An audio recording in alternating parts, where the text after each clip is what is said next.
want to welcome everybody to probably what's the largest meeting we've ever had of the members at DC Ranch. I think within the last 28 years or so, this is somewhat of a record, and it's good to see everybody showing up tonight. I really appreciate that.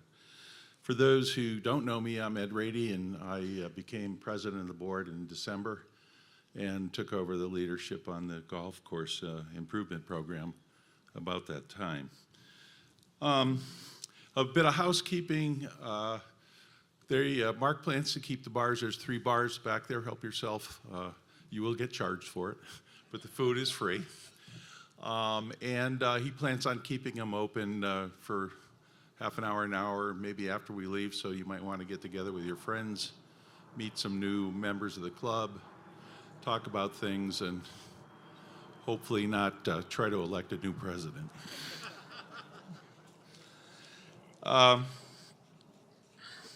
The agenda for tonight is going to be, I'm going to give a background for about 10 or 15 minutes, actually maybe 15 or 20 minutes, and then I'm going to introduce Tom and Chris Brands, who's his partner, are going to spend about an hour going through the detail of the plan that they've put together.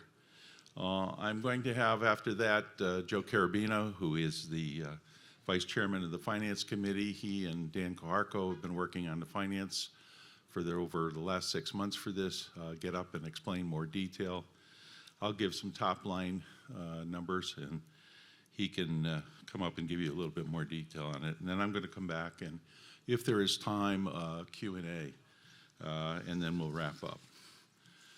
I need to say a couple things about this whole process, because as we've been doing it, we realized this was not your typical phase 2 or phase 3 program that we would normally do. You know, like in phase 2, the architect puts together a plan, you bid it out, you get a number, you go to the membership, they approve it, you do it, and it's done. And there's no lag in between. One of the problems that required us to do things differently here and budget differently here is that there's a 1.5 or 2 year lag between the time we get approval and the time we actually are going to do this project. And as you imagine, that's going to present a few problems for us when we do the budgeting. In the first place, we have to commit to a couple of years in advance because we want to get the general contractor and we want them to assign their best team to us. So it has to be done now. But the problem is we obviously don't know what inflation is going to do to labor or to parts or interest rates at banks. And actually, technology itself could well change in the next 1.5 to 2 years, such that making a decision on what we're going to do right now wouldn't be wise to do. You know, something like bunker linings. There's 6 different bunker linings out there right now. But within the next 1.5 there might be more information on the ones that are out there, or there may be some new ones we'd like to go to. So we budgeted for a certain lining, capillary concrete, which is the highest price, but the decision will be made later. The same thing is true on grasses. We are compelled, because of water-sparing nature of the new grasses, to go with a grass that would hopefully save 15 or 20% of the water we use. However, they're just being tested in the valley here, and we're not sure which one we would go with. And when you think about the grass we have now at 41 cents a square foot, the new grass is at 75 cents a square foot, and even one of them at $1.24 a square foot. And when you think about that, when we have over 3.3 million square feet of turf out there, that's a big number, and that's a big difference. So we have to keep our eyes on it over the next year and make sure that we get the right one here and choose one that does the job but also is budgeted correctly. So in almost every case, what we've done is we've chosen the higher priced alternative so that when time comes, we've got enough money to cover ourselves when we choose what we're actually going to do. This wasn't a renovation that was the thoughts of just a few people. We had over 30 members who have touched this project, and it's not 10%, but it's pretty close to the 400 memberships that we have at the club. So there's a lot of people, a lot of age groups, a lot of golf abilities who have touched this product and been involved in it. And the brochure you're going to get later on tonight will have all those people named.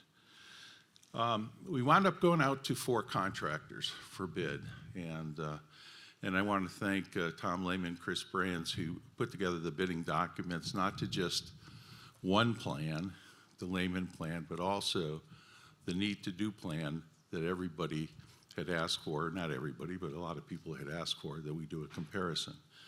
And we did that, we listened to you. So that everybody got 2 sets of plans to bid on. They complimented us. Every one of them basically said it was one of the best packages they've ever received. So we did a pretty good job on that. And the results we got, that 3 of the 4 companies were within 2% of one another. These days, that's pretty remarkable to have general contractors being that close in price. One actually was 10% less, and at the beginning was, and still probably is, at the top of the list for somebody to do the project here.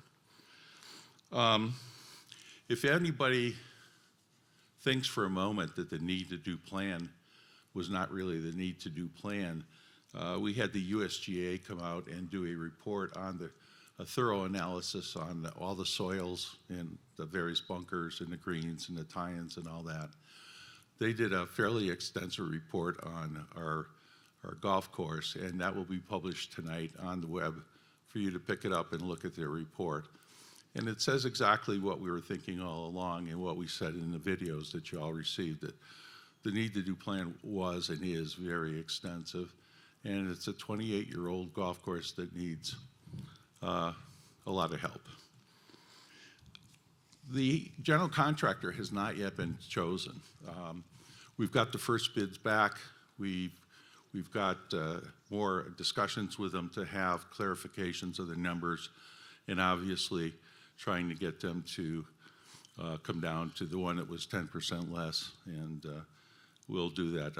I want to thank John Largay, who himself is a general contractor and obviously a senior partner in Westpac.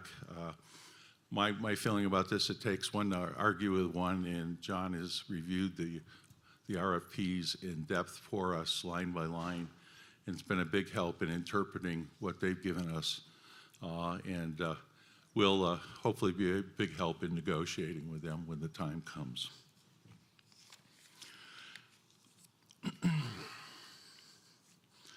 So the process was this, is we had about 5 individuals who went through the RFPs line by line, and we did a comparison for everyone else. That comparison was given to the Greens and Grounds Committee, along with a presentation of the golf course redo by Chris Brands, and they reviewed it, spent quite a long time on it, and unanimously came back and recommended that we do the Lehman plan over the need to do plan. Their thought being that the cost difference was not that great, maybe $40 a month per member, and the benefit of getting the new design and a lot of added features to the golf course made it pretty much a no-brainer for the Greens and the Golf Committee. We turned around and presented this to the Board of Directors last week, along with a financing plan to pay for that. And after reviewing that in a 4-hour board meeting, hopefully the last one of those we ever have, they as well unanimously approved the plan to take forward to the membership for a vote. So the number we come to right now is $20 million for the golf course renovation. The financing is unique, to say the least.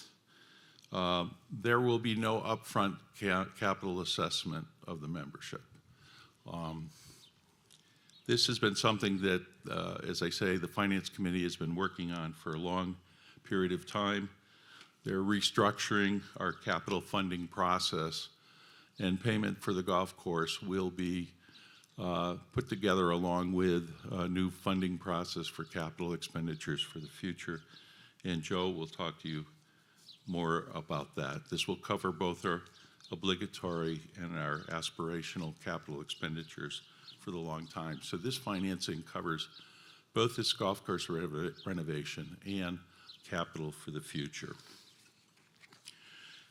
We have put together a communications plan for you. You will see nothing here tonight that you won't have on your computer at 8 o'clock or 9 o'clock, whenever you get home tonight.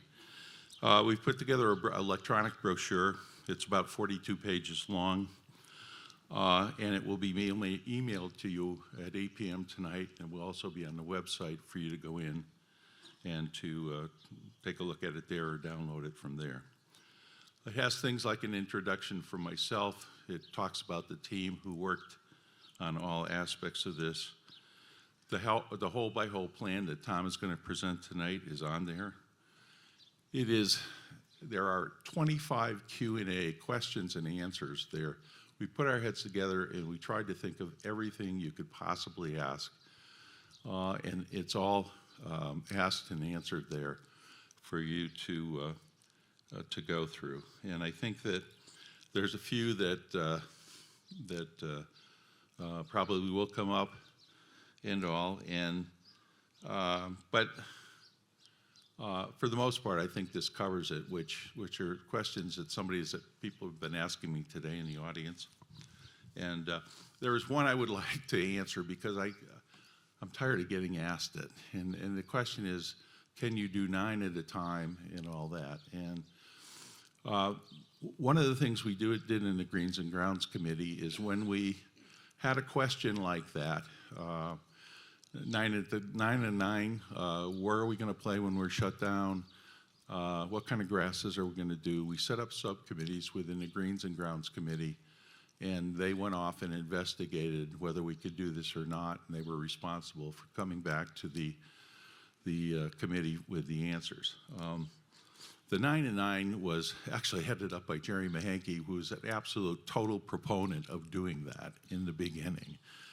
So I thought nobody better than to investigate it. But it turns out that when we do the research on that, nobody in the valley here has done it that we could identify. There's a lot of reasons why we shouldn't do it. It messes up the club for 2 years. Given the weather here, you might, if the weather is different 1 year from another, which is possible, maybe even probable, we're likely to wind up with 2 different golf courses, which wouldn't be good. When you finish the first 9 and you play the second 9, you wind up beating up the first 9 with play, and that's never a good thing. And all 6 general contractors that we talked to, and especially the 4 that were bidding, said, don't do it. And it would cost something like $3 million more to do it that way. So those are the kinds of questions that are in there. Those are the kinds of answers that are detailed, and I think it will go a long way to do that. But this is not your last opportunity to get information and to speak. We've scheduled, also in there is a schedule for 7 town hall meetings that we're going to have over the next 2 weeks, and if we need more, we'll do it. One of the things early on we decided we had to do this year is to give this plan to you before everybody left in May. I think some years ago we made that mistake and it was criticized a lot for it. So to give you a face-to-face opportunity to talk to us, why did we make the decisions we did? Why did we not make other decisions, things like that. So there's 7 town hall meetings scheduled currently, and we have actually another 5 or 6 planned beyond that. The other thing is people have individual needs and all that. Mark and I have set aside some time for one-on-one that you can sign up with if you want to sit down with just the 2 of us or just me or just him. We have time set aside a couple days a week for the next 2 or 3 weeks for you to do that. There will be, also in that brochure is there'll be talking about how the vote's going to take place. We're going electronic now. Actually, there'll be a bylaw vote even before this one that you'll be getting in the next 2 or 3 weeks, but everything's being done electronically, and it will take place probably the 1st or 2nd week in May. around that time. There's going to be a video link to the 3D graphics. You'll be seeing some of that tonight. That will be available also on the website. And we're doing a full videotape of this meeting to be done and sent to all the memberships, put on the website for people who didn't have an opportunity to get here tonight. There's a lot of work that still needs to be done. Tom and Chris have told me there's a big difference between bidding documents and building documents. And building documents get to the finite details of where exactly is this T and where exactly is that trap. So the graphics you see are, at this point in time, we think close but not exact. We still have to do the green plan. We still have to do a short game plan. The irrigation system, we did not have that designed because we were doing two plans, and it cost about $150,000 each to design a plan, so we didn't want to waste $150,000. We know what it's going to cost us per sprinkler head. We know how many sprinkler heads we have, so we can easily estimate that, and why spend the money when you don't have to. We're going to be negotiating with the general contractors, as I said earlier, and I think that will bid us well, and we'll be able to get a good price. And the most important thing there is to get a guarantee of a certain team that's going to work on this. This is only as good as the team the general contractor puts on the job, and we have to make sure that we do get the best. So that does it for my section of this. I'm going to turn this over to Tom. We've all know Tom as a very successful pro golfer. I don't know that you know he's designed and built over 30 golf courses from California all the way to Florida. He has been here exactly, he and Melissa, 26 years and 7 months. So it's probably longer than most of us sitting in a room. He knows the history. He knows what's been done right, what's been done wrong, everything. And I can tell you from personal knowledge, he knows every tree, every rock, every valley, every drain on this golf course, more than anybody else I know. And I think, most importantly, I think he knows our membership. And I think he knows what we need, what we want, and I think he's done the job, and so do the other people who reviewed his plan. So I'll introduce it to Tom, and Chris Brand's his partner in crime there. They're both going to talk about the design of the course. So thank you.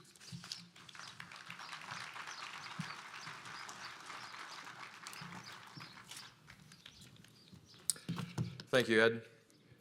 Hello. Wow, there are a lot of people here. So, first of all, this is Chris Brands in the front row here. Chris, stand up and give everybody a wave. Chris and I have been design partners for quite a long time. His history goes all the way back to working for, I think, Bob Cupp originally, who worked for Nicholas for a long time and then went on his own. And then Chris worked for Bob Cupp and then moved on and started working for John Fote and Orrin Vincent. What was that company called? Yeah, OB Sports. And then John Fote and myself kind of combined to form a partnership, and Chris worked for us. And then when that kind of fell apart, as partnerships sometimes do, he went to work with me. So he went from being somebody who worked for John and I to being the guy who worked with me with Lehman Design Group as my equal partner. So we think we've done some good work, but we're really excited about this, truly excited about this.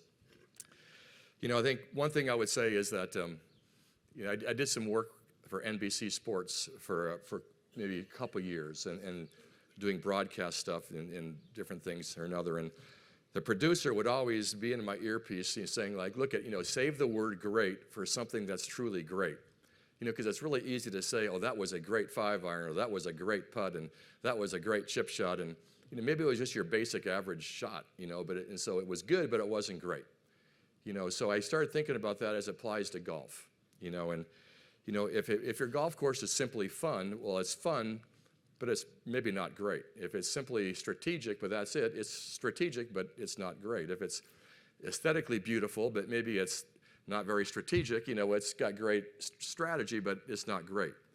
So what makes a golf course great is, I think, to combine all of those things. A course that's really fun to play, it has drama, it has variety, It's super fun. You just can't wait to come back out and play it again. It has a challenge to it. It gives you a chance to recover. Every hole is different, so you don't feel like you're playing the same hole over and over and over again. And the list goes on. So if you only achieve just a few of those things, you have a good golf course, but it's not great. And I think the thing that most excites me about this project here at our club, which, by the way, I've been a member since it opened. I played with Drew Brown in the Phoenix Open Pro-Am in maybe 1994 or 3 or something, and he pointed from one of the tees. You see that little area up in the mountains there, that little valley? We bought that land, and we're going to develop a community and a couple of golf courses up there. And I go, that's really great, super, that's wonderful. And I'm thinking to myself, man, I'd love to be a part of that. And well, I shot 61 that day. And he called me the next day saying, how would you like to be a part of DC Ranch? I go, sign me up, Chief. And so we've been members since the beginning. But the idea is that there are no great courses in Phoenix or in the surrounding area. There's a lot of really good courses. There are no great courses. And a lot of it has to do with all of the limitations upon the course, like at Desert Mountain with all the washes you have to carry. You're constantly carrying a wash, and it's very penal, and you lose golf balls left and right. And the list goes on throughout all the courses in town, and there's always something about it that limits the course. And I don't think we have basically any of those at DC Ranch. We have great topography. We have, the great flow of the land. We've got the mountains. We have all kinds of things that really make it, exceptional, And so we don't have a lot of the limitations, so there's an opportunity here to do something which I think is, as Tommy Roy, NBC, would say, is truly great. That's what I'm excited about. So why don't we dive into it? I know you all want to see it. So we're just going to go hole by hole. And Chris, if I'm missing something, which I'm prone to do, just, kind of. So one of the things we've heard over and over the years, and especially with the focus groups and the surveys that were done, is, a lot of holes, actually all the holes are straight. All the greens are kind of flat. There's not a lot of variety. There's not a lot of drama to a lot of the holes, especially on the front 9. So for starters, we want to make holes have a little bit of bend, a little bit of dog leg, and take advantage of what we do have. And so on the first hole, can you see this at all? Yeah. So on the first hole, we start out by moving all the tees up on top of the ridge by the putting greens and the chipping greens. It's not a big change, but instead of being down in the low area, hitting uphill, you're in the high area hitting down. Okay, and so it just simply gives a little different angle to the hole. It gives a different start to the hole, and it gives a bit of a dogleg right to an otherwise straight par 5. This area on the right over here to me is like the Bermuda Triangle of golf balls. How many balls get hit there? So and the beauty of all this is up in this area is a big easement. So once you get past the homes here, there's a big area which is an easement, and there's nothing but just desert. So we're moving the fairway out there, moving the cart path left, so that area, which is kind of notorious for collecting golf balls, there'll be a little more room. And the thing I like about it is that these trees right here, which have now grown beautifully, we put them in, they were small, now they're big, that they can become a strategic element on this angle. If you hit it too far left, you can be behind trees, and like we're never behind trees out here, but being behind a tree is part of golf, and we get a chance to do that on the first hole. So you can hit a drive left and be behind the tree. So all these tees are up on top of the ridge, all the way up to the most forward tees. And I'm not going to go through it all, but there's this whole thing about limiting the amount of turf, and so here we've reduced turf on the right, on the left, made the whole kind of dogleg right, and a whole new bunkering program. So right now in the layup area, there's nothing. Your tee shot, if you can miss the bunkers we currently have, which is right there and right there, if you can miss those bunkers, there is nothing in the layup area that challenges anybody.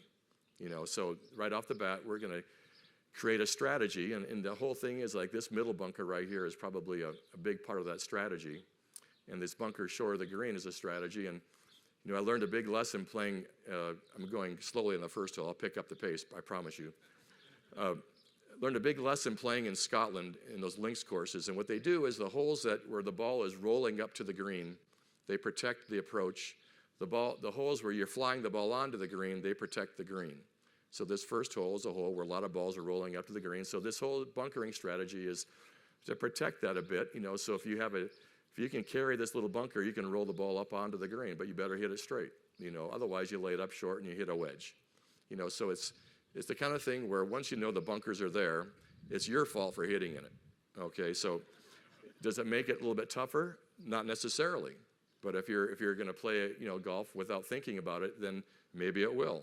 But the whole goal about great golf is not that it becomes tougher. Okay, just the opposite. It becomes more playable, more fun, because you get these shots where you say, okay, I may have failed on that shot, but it's not because it was unlucky or because it was a bad break or unfair. It's because I failed to execute. And I can't wait for the next time where I can go ahead and execute better. So we're starting right off that way with a more strategic first hole. Okay, and then we have a flyover, which kind of shows you the way it would look. As you can see, it's not quite right. This bunker is, should be more against the slope here, but this is it. They tee off. These trees here can be a part of the strategy of the tee shot.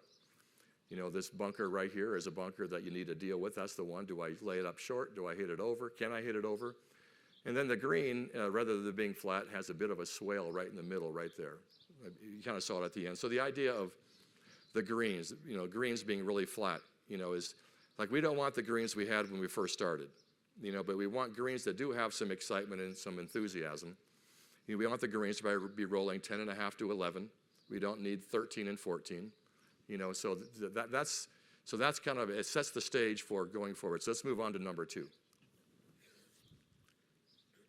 Okay, the second hole, you'll notice that here are the existing tees we have right now. One thing that we don't like is simply hitting over everybody else's tee.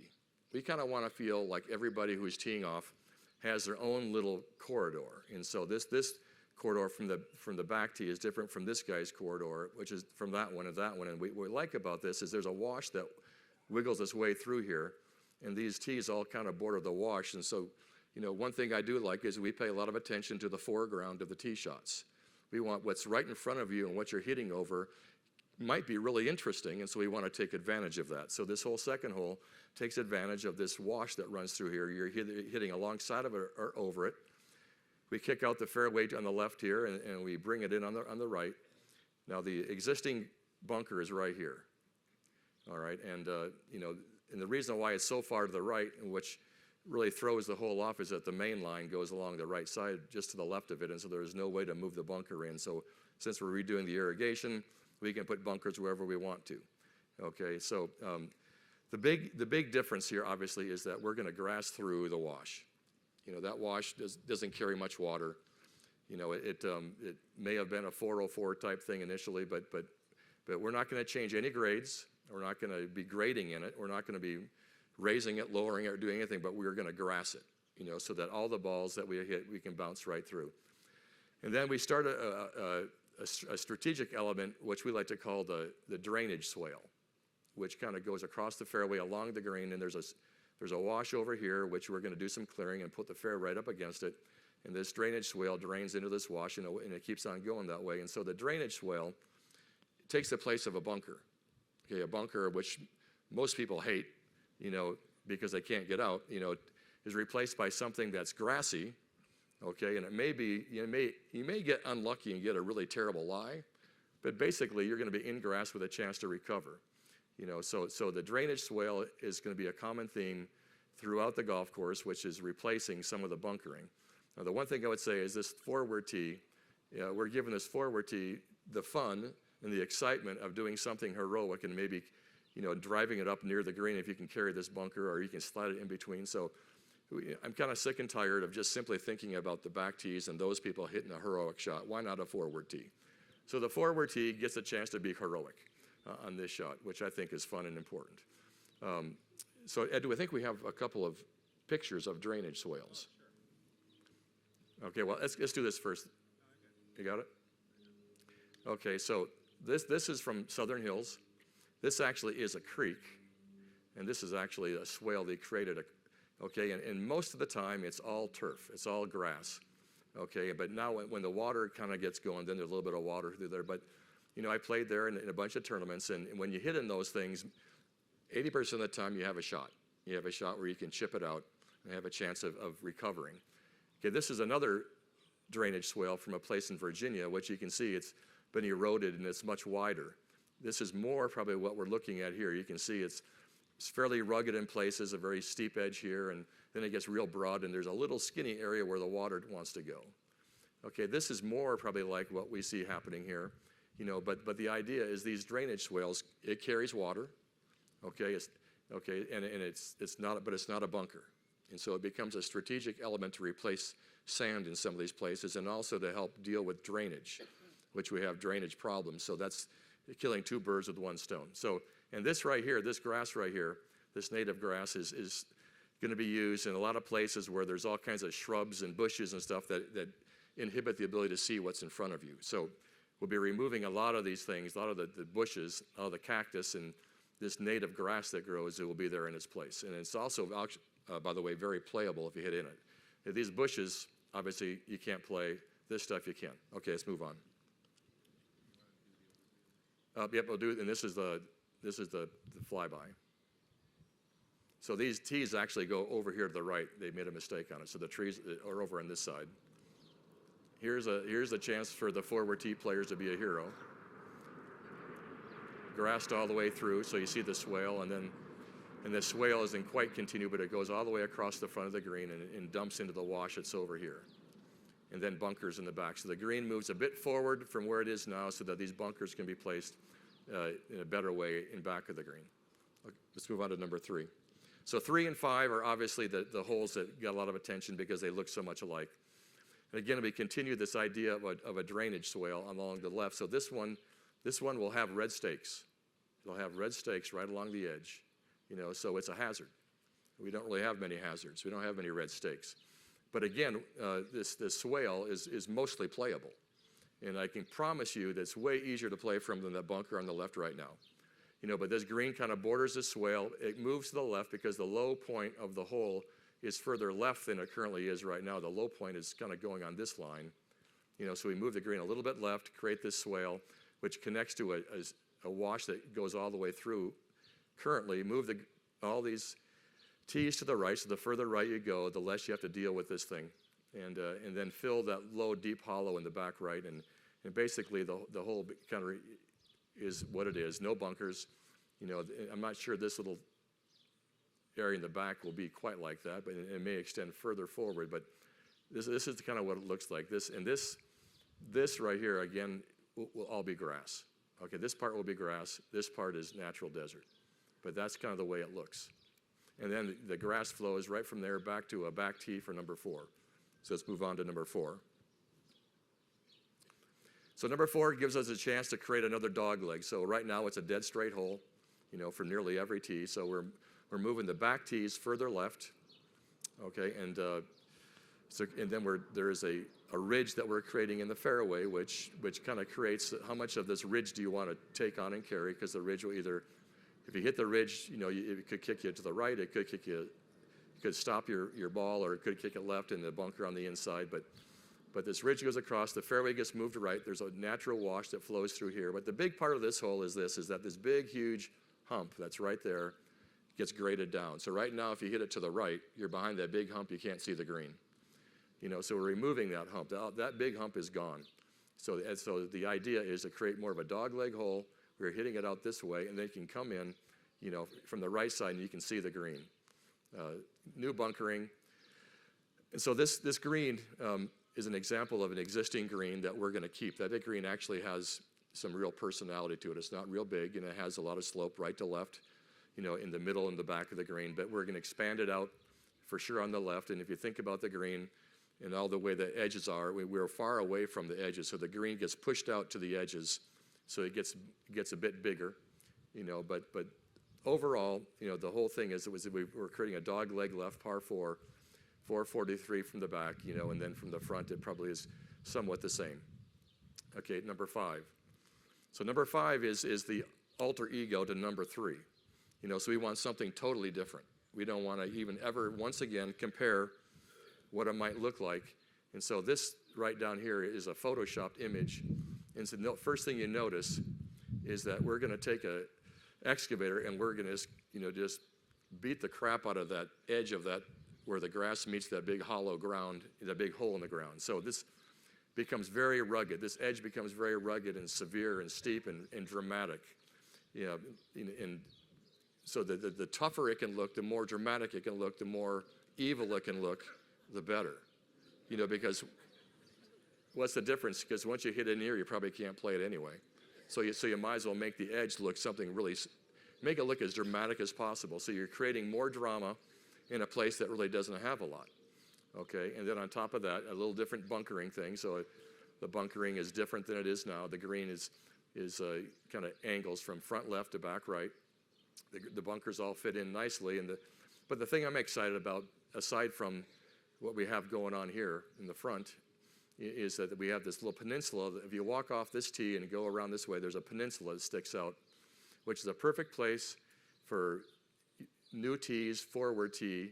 And so you see the angle, a way better angle is closer, you know, for the forward tee player. You know, it just gives a different look. And I would want everybody, no matter your level of play, to end up playing from the back part of that tee at least once in a while, because it just changes the whole dynamic of the hole. And then on the other end of this, you see this tee right here. This tee is the new forward tee for number 6, which we'll get to in a minute. You know, but let's take a look at the flyover. Here's the flyover for number 5. So you can see there's still a hollow here. There's a hollow front, flat spot here to bounce the ball in. You know, so this is a dramatically different golf hole than we have now, and dramatically different than number 3. You know, I'm really excited about this hole. I think this hole is going to be really fun. Let's go to 6. Okay, so number 6, there's a new area for a back tee, you know, which is, by the way, when I talk about back tees, I only bring them up because it's something different and new, and it makes a better shot for this person playing the back tee. You know, so it's not that I care more for the back tee, it's just there's a new back tee, plain and simple. Okay, and there's a new front tee. So this is the one that I'm more excited about, is this tee. This tee right here, again, it's very easy to forget about the forward tee player. Yeah, and this tee is up really high. You're looking right down on the hole. It's a really nice angle, so with the strategy of the bunkering, it gives you a straight shot right through. But the thing that I'm excited about is where that little ditch along the whole left side we're filling. Yeah, I don't know why the ditch is there. Nobody knows why the ditch is there. All I know is there's a ditch there. And it's as hard as a rock, you know, so it's not carrying any water, but there's a ditch there. And so we're simply regrading the whole fairway. We're pushing it left. And if there's a really nice tree along the left side on that hillside, we'll keep it. If it's a bush, we remove it. And then we push all the dirt over into that hill so that there's more fairway left, less fairway right. So the hole has a bit of just a gentle little turn this way. And then, again, the bunkering up here by the green is on the left. And so it creates this little angled tee shot and angled second shot, which, again, it's one of those things that just gives, the angles are what gives the interest to the shots, you know. So if you can drive it all the way up here, you know, and want to take on this bunker, great. But the beauty of it is, if you hit it in that bunker, okay, you've got a pretty straight shot into the green, which is a very Pete Dye thing to do. Oh, I don't want to be in the bunker, but then again, you know, being in the desert left here is way worse. So let me challenge the bunker to get in that perfect spot. Then I got this straight shot in. It's a strategic tee shot, and here's the flyover. Or is it just a graphic? Okay, this is just the graphic. So you see we're filling in all here, pinching in on the right with the bunker, so we're driving it into the spot here, and then into the green. The green itself, if you can envision the green with all the shapes around the green, just think about the green just pushing out into all those shapes.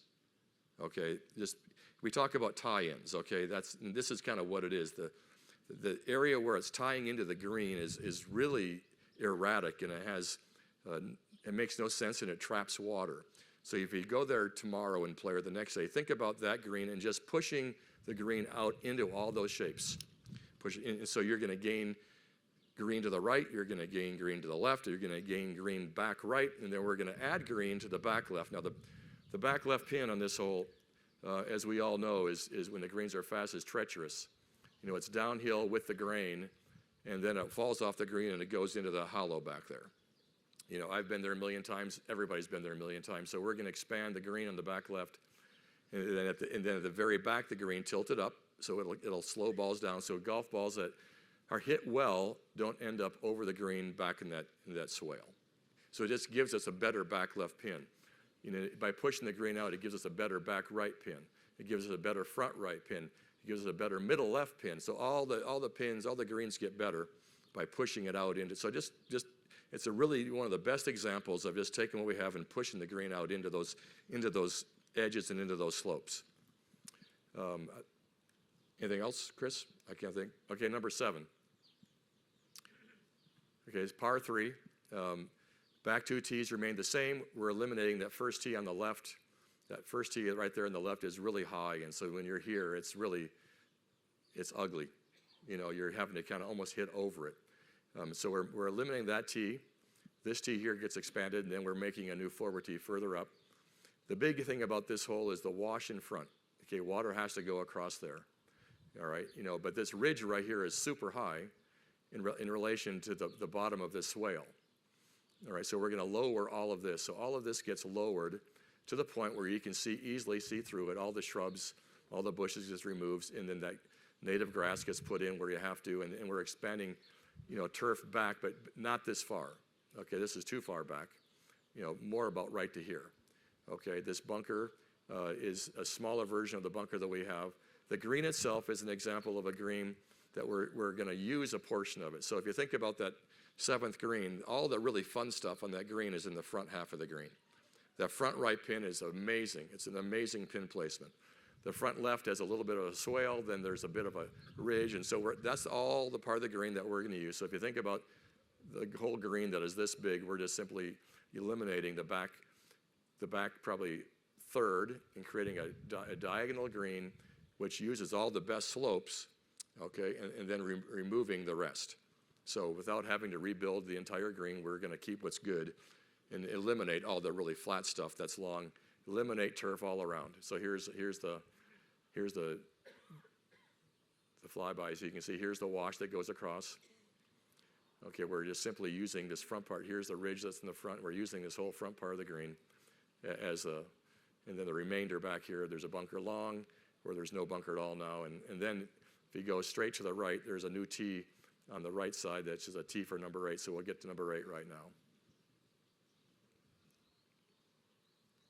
Okay, so number 8, there's some really amazing opportunities for some really fun teeing areas. So one of them is straight to the right of the green. There's a blue tee space right here up on top of a ridge, which is up high. It has a little different angle. And there's another tee way back here, which is to the right of the back tee, which is on the other side of the hump. You're exposed to the road, but you know what? I get back there and look and I say, so what? It's such a beautiful, you hit through a low spot. There's one tree that needs to be removed and a low spot that goes right up into the fairway, and it's a different angle. So different angle. This tee right here will be moved. There's a little high spot right here.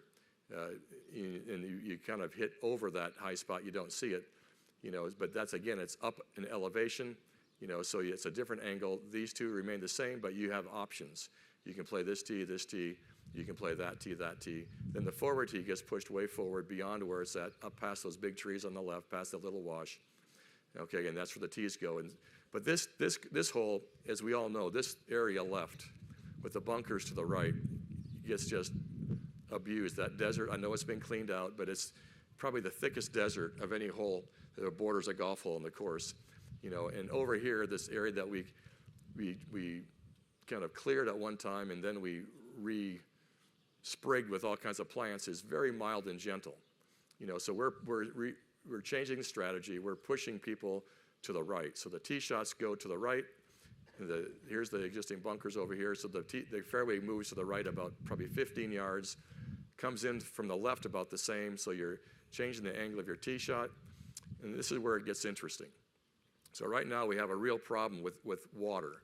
The water comes across the fairway. It comes right down this hole, and it makes a big, huge pond right here. And so the issue is we're going to eliminate the drainage issues. And up here where the water wants to cross is the natural opportunity to do something totally different. And so this area here becomes like a drainage. Okay, it'll be grassed. Okay, and this here is a drainage that keeps on going out this way. It'll be grassed, but in the middle, it'll be piped. So the water comes to here, it gets piped to here, and then it keeps on going, and these areas on the side becomes these drainage swales. And the reason I like that is like it's a natural defense, you know. And so if you hit the ball right here and you can't carry, you can this left side will actually come to about right here, and this will come in a bit, so you can hit it right down the fairway all the way, flat right on through, and get your ball up here.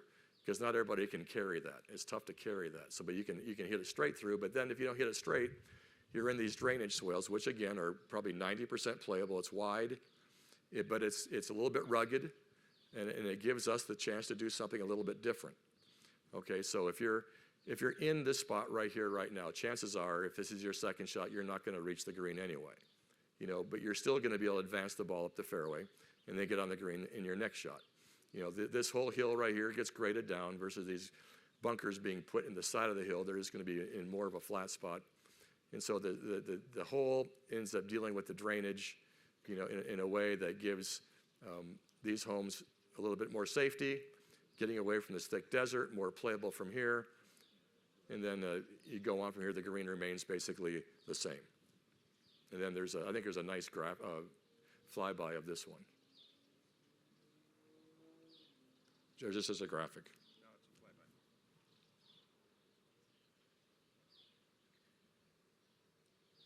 So again, so you think about this fairway going to about right here on this level, and this one coming in a bit. So this whole area up the gut becomes, it's all fairway, you can roll it right through.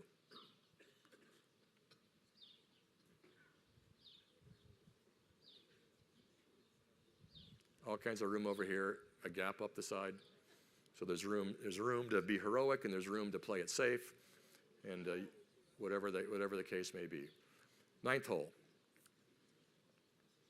So the ninth hole is now going to be a 512-yard, well, I'm going to say it's a par 5. Okay, it's a par 5. Okay, so for my son Sean and my son Thomas, it's a par 4. But for all the rest of us, it's a par 5. And it's the reason we did this is that I love the east side of the clubhouse looking down on number 18 green. But that's, you know, probably not used all that much. You know, all the action happens over here on this side, the bar, the patio, dining, all it is kind of on this side here. And it would be really, really nice to look down and see a green right in front of you down below. Okay, and on top of that, there's a natural wash that flows across the back of the green that provides a natural hazard, which is a bit more penal in nature, you know, because it's somewhat deeper, has really steep sides, and it's a true desert wash, and it's beautiful. I love washes. You probably can't tell, can you? But that wash, you know, kind of backs the green on a diagonal line. So if it's, as a person who's going for it in two, if you bail to the right but hit it solid, you got a chance to kind of run it through into the wash, and that's the risk you take for going for it in 2 shots. You know, but here's the flyby, so it's better off just looking at it. You know, so the fairway gets moved in from the left. Okay, it gets moved in from the right. So rather than 100 yards across, now maybe it's 70. Okay, the forward tee remains the same. There's a bunker short, a new bunker left. You have all this room here. The hole turns to the left. There's a 4 bunker, which kind of gets that second shot, keeps you honest, keep the tree. A bunker you have to carry, but it's set back from the green. And then here's the green. Here's that diagonal wash. Here's a bunker facing the green. There's a clubhouse. So when you're on that patio having a beer or having dinner, this is what you see from the patio of the bar now versus just a bunch of desert. So I think this fits in really well with my opinion, and some may not share it, but I've always kind of believed that even though there's more drama in the mountains on the back nine, the way the sun sets makes it really difficult on 15. It makes it really tough on 17. And so it would be fun to be able to play in the evening away from the setting sun. So I've always been a proponent of reversing the nines. So the 10th hole becomes 1, and number 1 becomes 10, so you can finish away from the setting sun on the last 3 holes. You don't have to do it. You can do it sometimes, maybe if you wanted to do it. You have a tournament that finishes in the evening, but I really don't like 17 playing into the sun when I can't see anything. It really drives me nuts. It's hard to do. But this then gives the finish, you know, to any kind of event the club has. So you can sit in the bar on that patio, and you can watch from the bar and watch people finish, whether it be the member guest or a club championship or U.S. Open qualifying or whatever. So I'm really excited about this change. It adds about 50 yards of length to the hole, makes it a par 5 for most. And then if you think about reversing the nines, it works better, because if you don't reverse nines, you end up with 8, 9, 10, 11. You go par 5, par 5, par 4, par 4, par 5. So it's 3 out of 4 holes. It probably works better this way, but either way, if the hole is great, who cares? There's so many holes in courses where they have back-to-back par 3s, Cypress Point 15 and 16, back-to-back par 5s, Paul 17 and 18. Like, no one would ever even for a minute criticize those courses because they have back-to-back par 3s or par 5s. So if the golf is good enough, if it's great, who cares? Okay, moving to 10.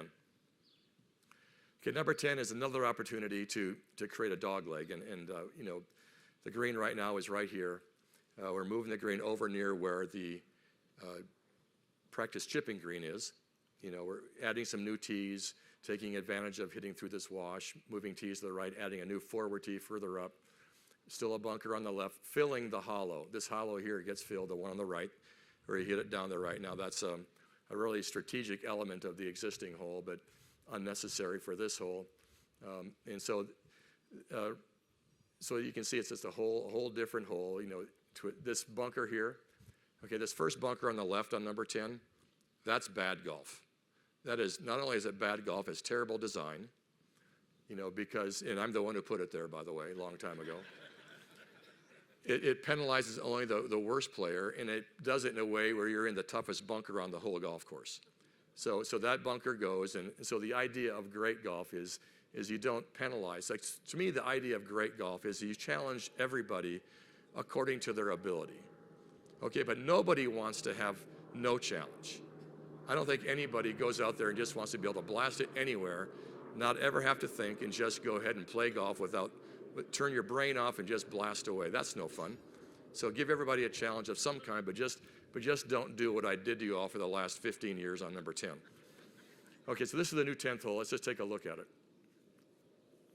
So a new back tee. Again, there's a wash that comes through here, so you're hitting up the wash. This one is doing the same thing, and then these tees move further and further right. That's the existing forward tee, a new forward tee here.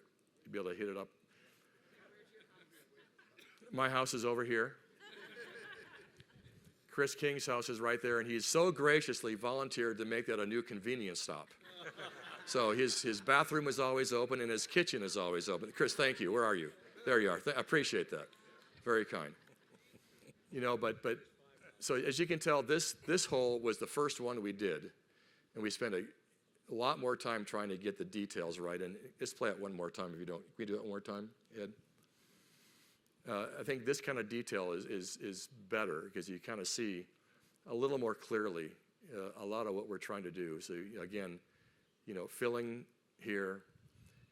This bunker has always been a great bunker. It's in a good spot right here. And stop right there once, Ed.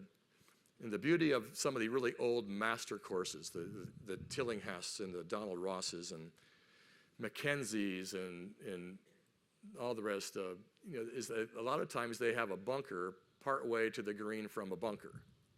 So this bunker here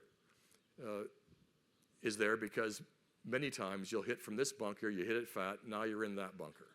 And then you hit it fat, and now you're short, and then you chip. Okay, I made a 6 at the British Open that I won, the Open Championship at Lytham. When I won, the easiest hole in the golf course is a 5-iron and a sand wedge. I hit into a right pot bunker with my 5-iron. From there into the next pot bunker. From there into the next pot bunker. From there into the green side pot bunker. Okay, so how many is that? 4? Up and down for 6. Okay, so to me, again, I hit a terrible shot to get in the bunker, but once I got there, this old school type design says, you know, we may make you pay a bigger penalty for that because you have all this room short, you have all this room to the right. You know, okay, so to me, again, the idea of bunkers and strategy of bunkers is not to make it tougher. It's simply to make it so if you're dumb enough to hit it in that bunker, you may pay a bigger price. Okay, and I only say that because I do it. I'm dumb. Okay, so it's not, you know, there's all this room short, all this room to the right, all this room out here, all this stuff here. We see the bunker there. Okay, so we don't have to hit it there.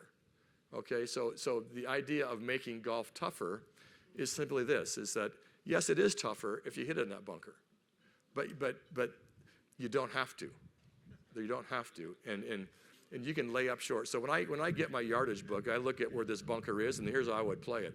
Okay, that bunker is 260 yards off the tee. Well, I'm going to make sure I hit a shot that goes 240 or 250. I don't want to hit in that bunker, so I'm going to make sure I pick a club that hits short of that bunker and right of that bunker. I don't want anything to do with that bunker because nothing good happens from that bunker. Even though the bunkers are all going to be way more gentle, you can get into them easier. You know, the lips are not going to be as dramatically high. The sand is going to be easier to hit out of it. You don't want to go in there. Okay, so that's number 10. Number 11. Number 11 is an example of paying attention to the foreground. This foreground is really high. We're going to lower it, okay, and remove all those plants so you can actually see what's in front of you. All this area that's been reduced with desert here, this area in the front left, we've taken some stuff out. We're going to take even more out so you can see up the left side way easier. Okay, this hollow on the right gets filled. Okay, these bunkers are way out there. I mean, here's the existing bunker right here. So here's the bunker you have to avoid for the most people right here. This is the bunker that I pay attention to, that most everybody else will pay attention to. This is the bunker that the really big hitters pay attention to. You know, removing that little bunker on the side of the slope right there. The slope still is there. It's a really great strategic slope, but we're going to find all along the way places where we can move the fairway further left and get more room on the left, especially up in here so you can lay it up. So all that stuff happens through the course of the hole, but the real change is the green. You know, the green, there's that ridge that goes along the left side, which is full of trees and desert right now. It's all right along there. This ridge goes like that. So we're going to clear that ridge all the way through here so that it's all going to be turf along the ridge, so that slope all kicks the stuff back down into the fairway or in somewhere in play. And then this ridge kind of goes from a high spot here, downhill, and we're going to create this little hollow, which is right just in back of, and the left of where the green currently is, and there's another big bump over here. So that number is two things. Number one, you can actually see it from everywhere here. There's nowhere on this fairway where you can't see the green. Like right now, if you're on top of this ridge right here and you're trying to hit, you don't see the green. You see the pin, but not the green. So you'll see the green from everywhere. It creates a great little wedge shot, you know, because what's happening beyond that are all the mountains. So it opens up the view to all the mountains back there, the big valley. And when you get on the green, it opens it up to this big, beautiful wash that rages through there. And there's a big ledge right back here, which is a great place, you know, for somebody who goes along, a place to chip from. It's really a dramatic spot. Okay, so it doesn't really change a whole lot in terms of what happens, you know, because most people play it the way they play it, and they'll keep on playing it the same way. And you know, from the right, it still is very accessible, you know, but it's just a different place for the green, and a little more room left. So there's more room left, and that's kind of the way that hole works. All right, 12th hole. 12th hole. We don't really have great graphics. We've been working on the graphics on these, and we're not comfortable with showing it until it gets just right. Okay, there's a new tee back here, and you can forget about that one. But there's actually a flat spot right in front of it, and another flat spot right here. So there's actually opportunities for 3 tees in this wash. Okay, but these are the remaining tees that we still have, so those don't change. So the only real change is this, is that right now the green is very small, and it's getting smaller by the year. You know, encroaching grass and everything. So we're going to move the green back out to the edges, and this hollow back here gets filled, you know, probably 2 or 3 or 4 feet, so it's not nearly as deep. Right now, if you're in that hollow back there trying to get it on the green, which is right here, you're going up the hill, then straight downhill, straight down green. It's so hard to hold the green. It's nearly an impossible shot. So we're raising the level of that so it becomes a much easier pitch shot. Okay, but on top of that, there's a ridge that goes right here. We're eliminating that ridge and using this big ridge in back of it and moving the green, you know, back further and then to the right, adding 2 bunkers alongside the green. You go there, you look, it's all desert right now. So we're creating more playable space. So instead of missing the green to the right and then being in that big ravine in the desert, there's a couple bunkers that can catch a golf ball. So it's Okay, pick your poison. Maybe you don't like bunkers, but you know what? Cody's great at teaching how to hit bunker shots. You know, but it catches a ball, but it also gives more of a challenge to a back right pin and expands the green to make it bigger. You know, so this green becomes a little more, I would say much more playable. Okay, much more playable. And in this bunker right here, there's that little bunker right there, which in the short, which is the beginning of this. It extends to the right. There's a little ridge up there, which it starts there and works towards the green. And the reason I like this is that you take all the dirt from this bunker and it extends around to the right, and you put it on the top side, so everything that comes off the green comes into a really gentle little swale. So there will be no more golf balls hitting short and then rolling all the way down here. Okay, those days are over. Yeah. Do you do that? Harco says he does that.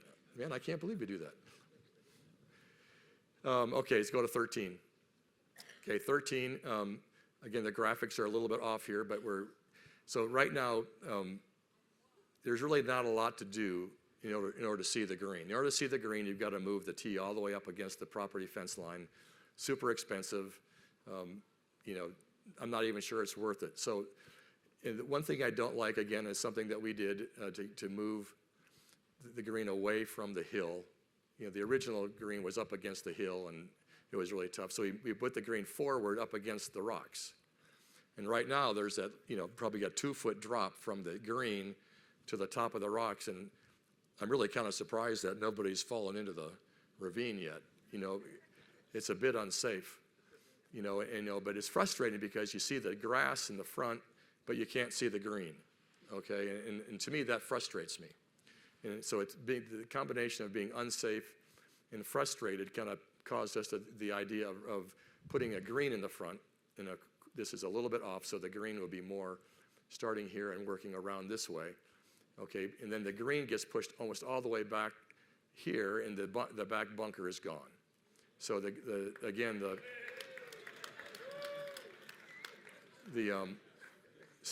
graphics you'll get will be a little more correct, so a little more the bunker along here, but the idea of having a bunker short, pushing the green back on that right side, and then having a chipping area on the left, and then forget about this right here. The way this wall goes, it kind of goes like this, then it kind of comes back, and there's an ironwood tree right here. So we're going to take the tree out, and we're going to put a tee there. So the walkers, and I think about walkers. So the walkers are those who want to can just, you can drive around here, walk out with your putt, walk right over here, tee off, and away you go. It's just a different angle. Again, to me, the more angles we get that are different, because the best angle for number 14 is actually from 13 tees. That angle over to 14 is fantastic. You're hitting up against the hill. It kills it. It's really nice, but of course, we're not doing that. So this tee here kind of changes the angle, so it kind of gives that opportunity to kind of hit more diagonally up against the hill and let it kind of feed back down into the fairway. So that tee there I think will be a really nice tee. Okay, 14. So I always thought on 14 that you're wasting your money by trying to do anything to fix it. So to me, what does it have? And as Drew Brown said, that hole has sold more lots at DC Ranch than any golf hole out here. And it truly has. It's a dramatic hole, amazing hole. And what I don't like right now is all the side slope. I don't like the fact that you fall off so easily into this hollow over here. I really don't like the fact that, the long hitters, if they get it to a certain point, they roll all the way down to here. To me that, it's one thing to be long and it's another thing to get that kind of an advantage because you're long. I don't think it's a fair advantage. So Chris came up with a really great way of grading this hole. So this whole great hole off the hillside gets graded down and pushed out. And you can kind of see benches in the fairway. The fairway gets wider right. Okay, and at the very end, it's very flattish here. So golf balls that get here don't keep on rolling. So there's no bunkers. So you're going to be hitting to a somewhat flattish spot. So flat, bit of a downhill turn going down the hill, flat, downhill turn, flat. And so this is where I'll hit it. This is where the long hitters will hit it.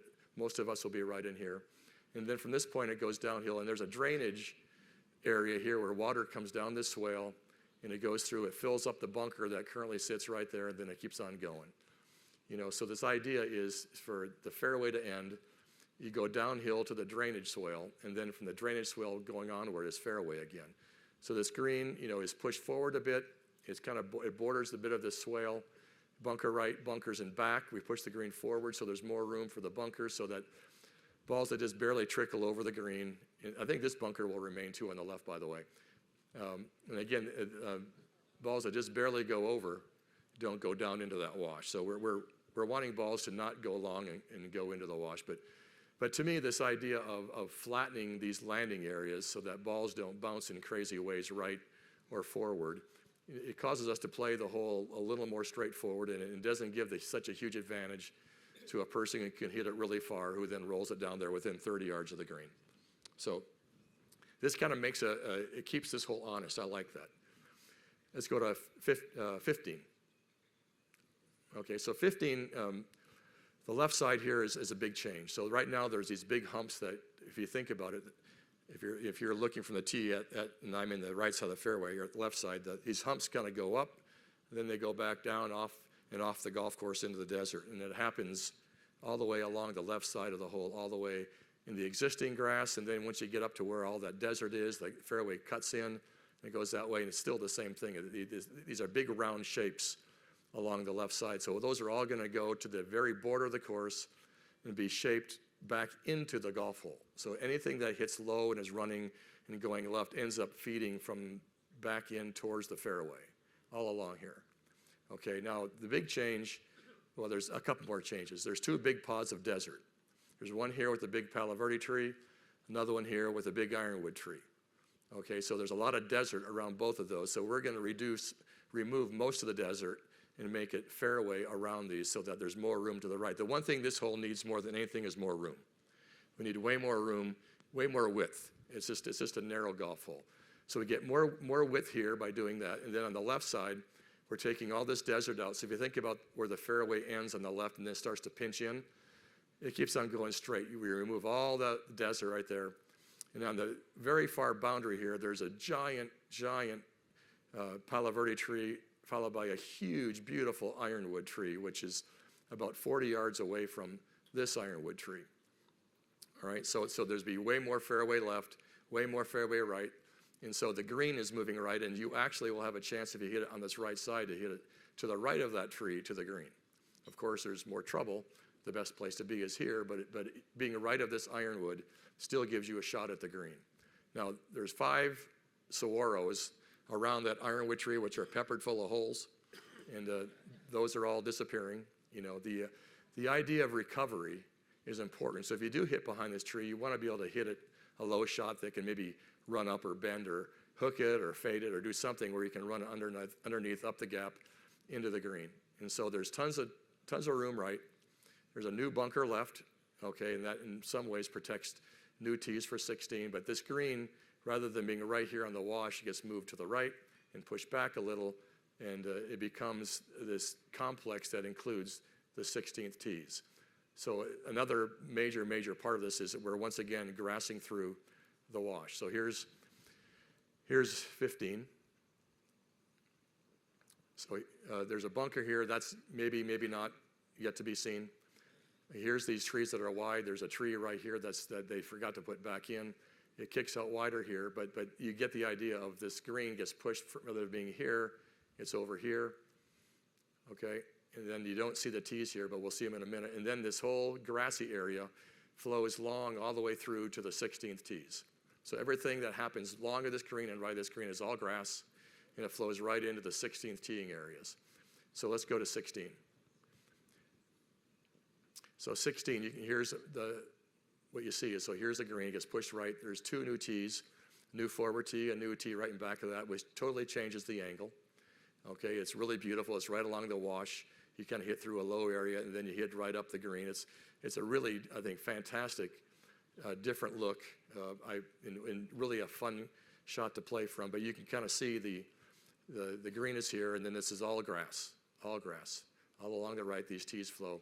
The big Palo Verde tree on the right goes. We grade that hump down so you can kind of see what's going on here. And another big thing is, again, this is not quite right. One of my pet peeves about this hole, if you hit it to the right, it kind of looks like from the tee it's going to kick back into the grass, but it always goes straight and into the desert to the right. So we're clearing a bunch of that desert to the right, moving the grass up into that area so that balls that do go to that right side there are still in the grass.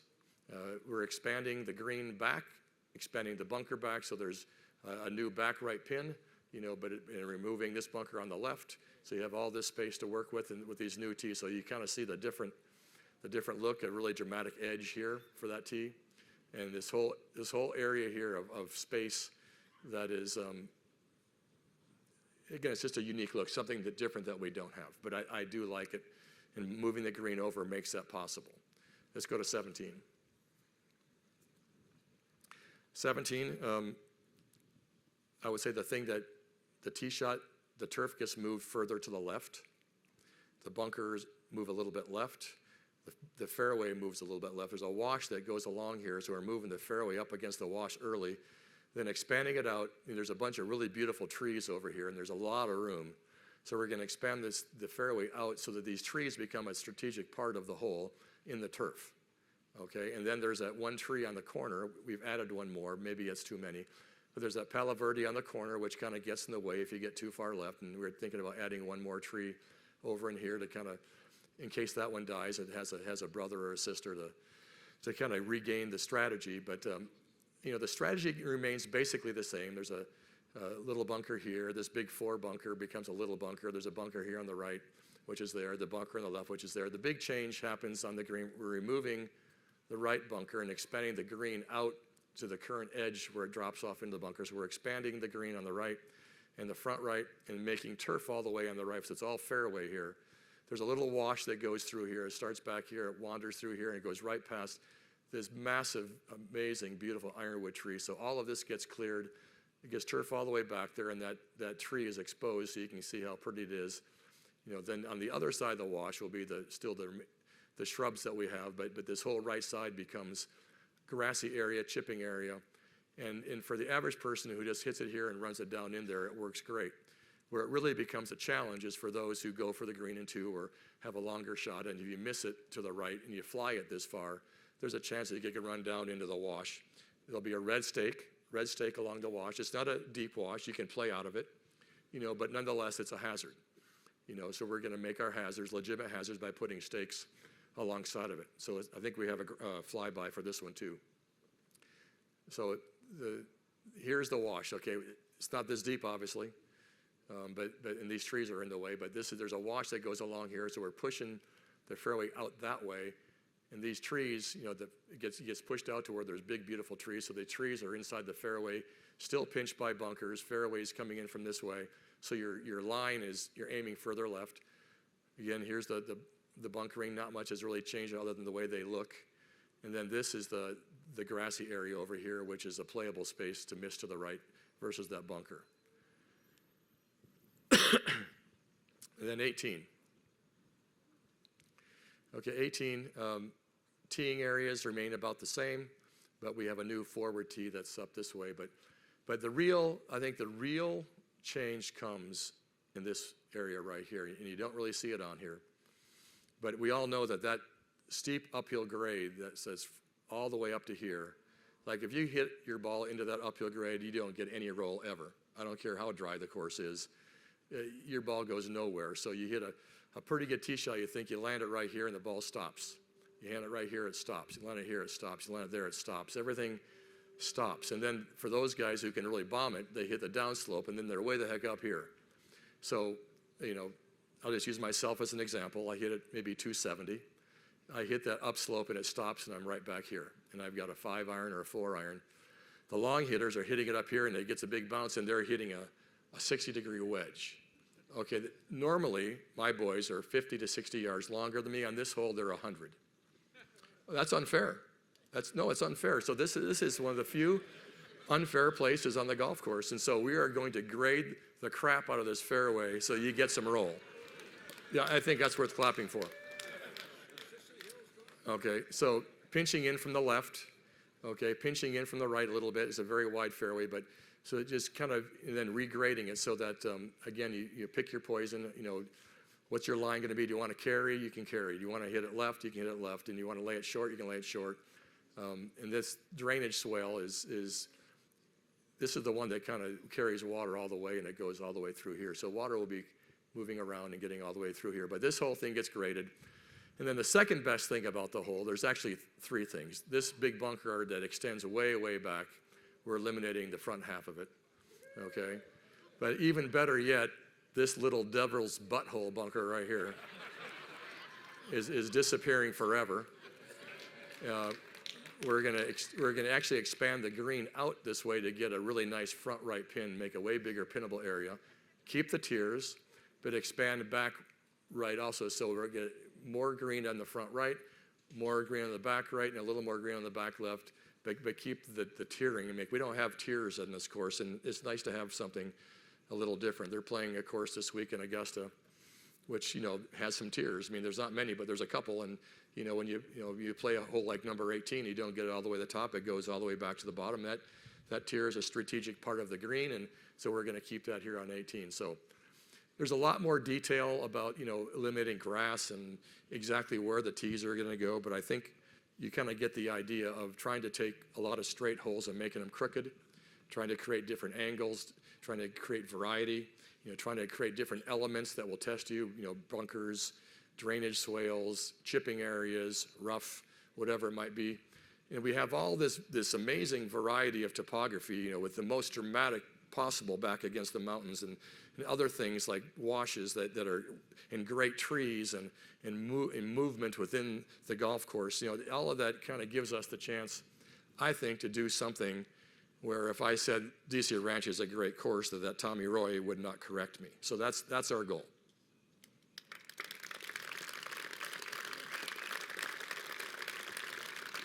Chris, I'm sure you probably have something you'd like to say. No, you're good? I'm good, thank you. Okay, he's good. If he wasn't good, he would say so. But because Chris is a super smart guy, immensely creative, very artistic.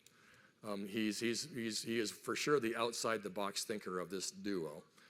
So a lot of what we do is gets started, by his really creative ideas. So I think our partnership is great because we're so much different. We think differently. And you put 2 + 2 together, it typically equals 5. So I'm really happy with that. So what's next, Ed? Are we? Finance. Okay, then I get to sit down. Yeah. All right. Thank you.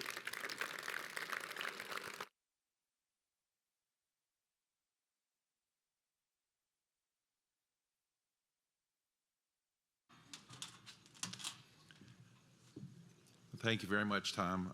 That was pretty enjoyable, and it's been so much fun working with that team, putting this all together, because it's, in my mind, pretty exciting, and I think a lot of you will agree with that.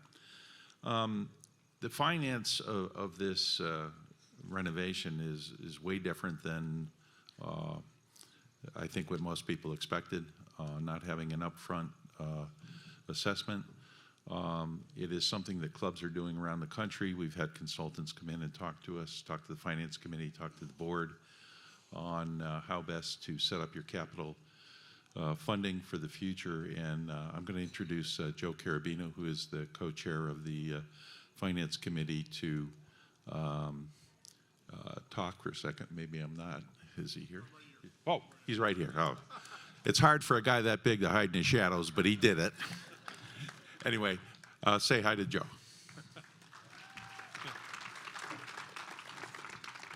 Not an easy act to follow, Tom. So, well, thanks. So just going back on the financing on this, as you can tell, when Ed talked earlier, there's still a lot of moving parts. The finance committee was tasked a few months ago to look into the financing options on how to pay for the project, as as kind of outlined. So what we did is we put a little working group together. So Dan Koharko and I, with Kristen, took the lead, reporting back to the full finance committee to figure out what we were going to do. Ed just mentioned that club benchmarking, the consultants have been working with the club now for at least the last year or so. And they've been helping with a lot of modeling, cash flow modeling, looking at the capital needs. Dan's really been leading that effort on the capital needs of the club, this golf course improvement project. Really trying to figure out, and there's actually a model of every asset in the club, when it's supposed to be replaced, what it costs with inflation factors, to really figure out, what do you need to do from a capital perspective to make sure that you, long range, can replace the assets and not run into financing problems. So when we went into the project, we kind of had a few objectives. The first, of course, was we had to, come up with the amount of money for the project. So we were given a budget called $20 million. If you look at the cash flows and the cash forecast, we think we're going to have about $10 million saved in capital reserves prior to the start of the project, which of course leaves a hole of $10 million. So we were going to go out looking to the banking community for a $10 million loan, or see what they were going to come up with. The second thing was we wanted to make sure that we ensured the long-term financial health of the club, not just this project, but also taking into account the club benchmarking study on all of the capital assets. So we weren't just focused on one thing, but that the everyday needs of the club were also taken care of over a long period of time. And then lastly, we wanted to obviously come up with what we thought was the most flexible and lowest cost financing, taking into account that we have a very different demographics in the club and financial capabilities. So we want to make sure we were pushing the banks. We like to say we're trying to lead the horse to water on where to come out, where we wanted them to come out. So we went out to the 4 banks that are the most common lenders here in the marketplace, including our current lender, UMB. The nice thing we came up with was all 4 really wanted to work with the club. I think what we learned, at least for me, it was, I've only been a member for 3.5 years, but all of the banks came back and they're very, very impressed with, the membership here, the way the club is run, the financial discipline, the finance committee oversight, and they were all very, very enthusiastic about trying to participate, and they all gave us proposals of varying degrees. But I think we ended up picking, for now, the UMB, who's a current banking relationship with the club. So there was, comfort with the team, and they came up with by far the best terms and the most flexible financing. So the important thing is Ed kind of stole the thunder earlier on, there's no required assessment. We're going to be paying for this with increased capital dues, which we'll take you through in a minute. There is no collateral. They're not asking for a lien on the building or the properties or the golf course. Not all the banks were willing to do that. That's a big deal to give up, a lien on your property. And the other thing was that they, trying to think of the last key thing here. Oh, there was a great comfort with the team. Kristen's working with UMB day to day. If you think about all the day-to-day banking relationships, wires, money management, et cetera. So we wouldn't have to change any of that. So that's where we're at. I wouldn't call it negative, but one of the issues is that the proposals they give you today are not guaranteed. As Ed said, we're not starting this project for a year or so. So we have strong indications, but if something happens in the world or something happens in the business community or something happens to this club, the terms can change. So all we can do is work off the best information we have today, and as we get closer to starting the project, we will get committed terms. So everything we're giving you today are our best guess of where things will be, assuming nothing changes. Obviously, a lot of people believe interest rates will come down over the next year or so. If that happens, we'll benefit in the ultimate cost of the financing. The monthly capital dues numbers we'll show you in a minute are not just to take into account, I think it's important to note, the cost of the financing of the project. There's an increase in your capital dues that you pay now to take into account this long-term capital of the rest of the club. So, you're gonna see one number, but it's not just, you can't take your capital dues number and say, oh, the debt's gonna cost the difference. Embedded in there is an increase for everybody in the other part of the dues.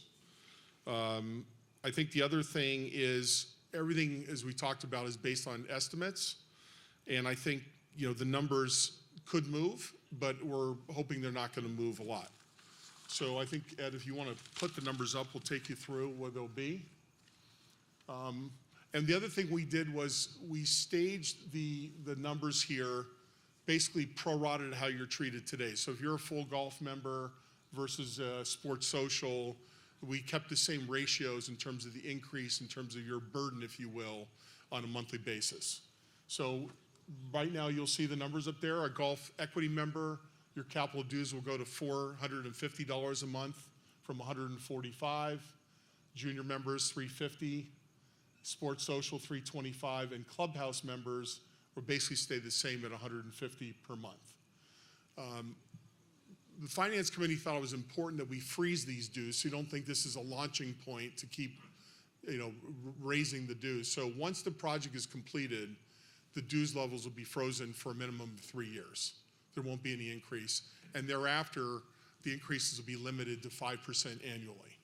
So the idea here is that, we want to be financially smart about what we're doing. Again, provide for the long-term financial flexibility of the club, but also we want to get this debt paid down. And as we said, in the future, a question will come up, will this go on forever? I think in the future, if you pay the debt off, the board can look at, does it make sense to do something with the dues? That'll be a future decision, but I think there's a focus on making sure we have a self-financing plan. So if you're a member that's only here for 3 years, you only pay the dues for 3 years. If you're here for 10 years, obviously, hopefully, those dues will be long gone by then, the portion that's tied to the debt service. So that's really the details on it. There's been a lot of work. The Finance Committee, we had great debates about where we came out. But I think the important thing was that we came up with a plan that there was no upfront significant burden to the members, and that it kind of took into account all the different categories of membership and the longevity of the members and the different demographics. So I'm sure Ed, I'll turn it back to Ed for any questions, but that's a broad overview.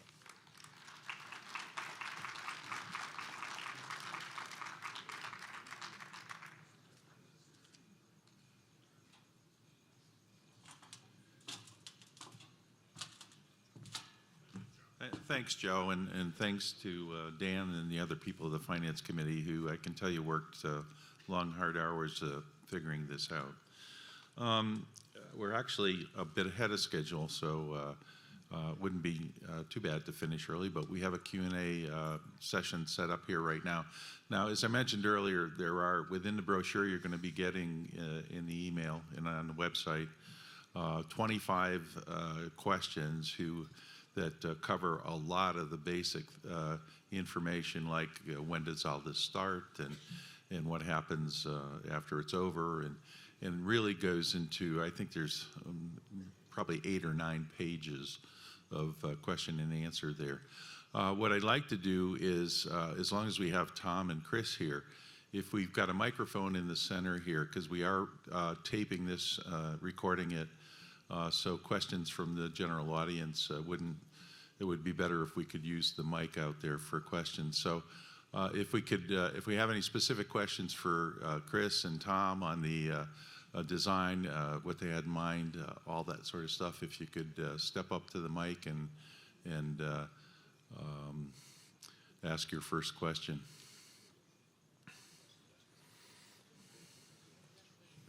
Hi, I'm Kathy Clark.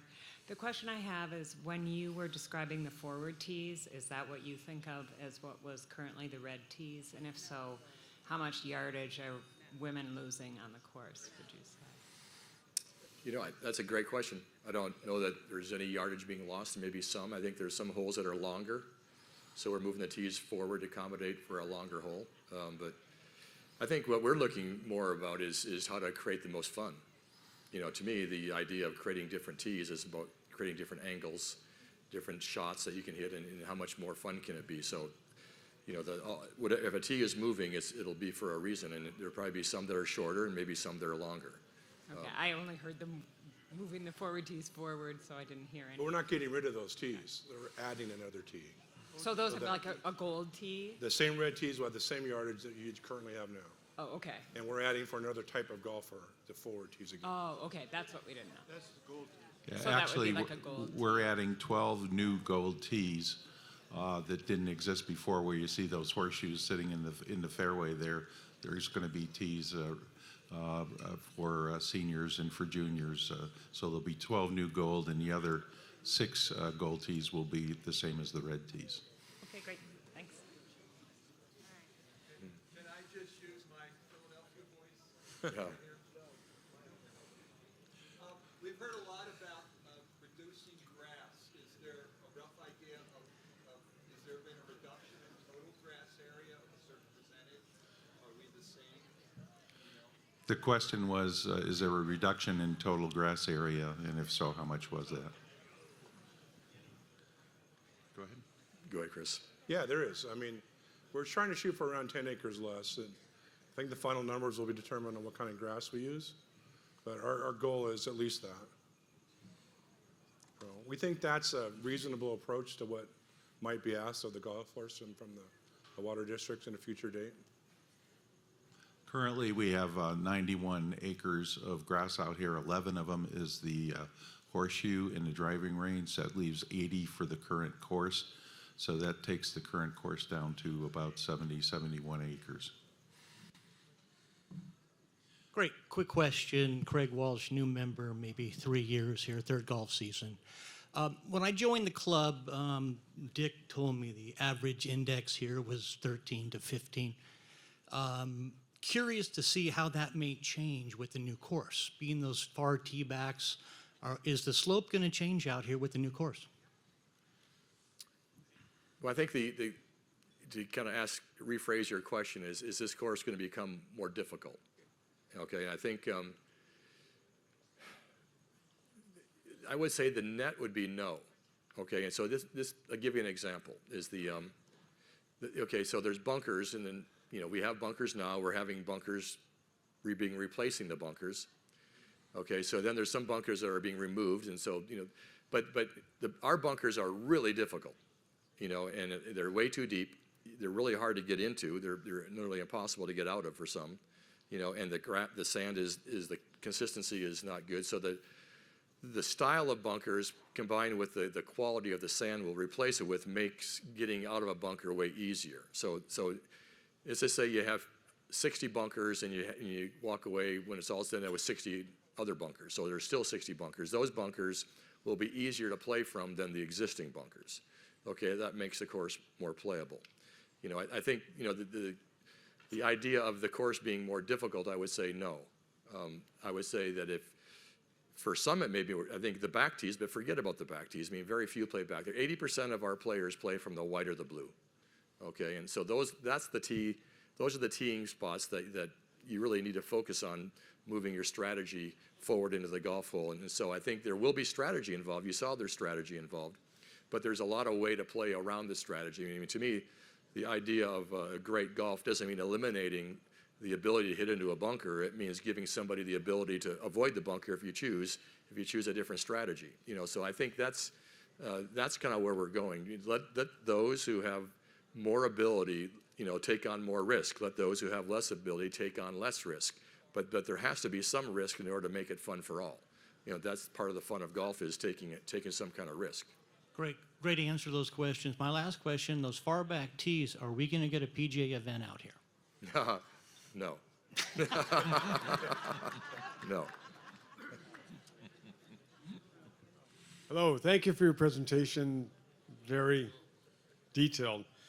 One thing that wasn't brought up is how long is the course going to be closed to prepare for the renovations, or to conduct the renovations? Last March, we were told, Tom, that it would be from March to October. We had an email from Ed that suggested January to November. So a lot of us are worried about how long the course is going to be closed. Yeah, Chris probably can answer that detail better than I, but Well, that's, I think one of the challenges in golf course construction is the time you have to build the features that you want. And if you start in March and April, the honest answer is you don't have enough time. You can't build a golf course that you guys are going to want. It's just almost impossible to physically do it. You get up into the grassy window too late. You don't have the right time to overseed. You chase this problem for a couple years after that. So if you move the grassing window to where it's supposed to be, you have to move the construction window. And we have asked the club for a couple extra months so that we can shape this golf course properly, so we can finish it properly. A lot of what we're doing out here, you won't see the money spent.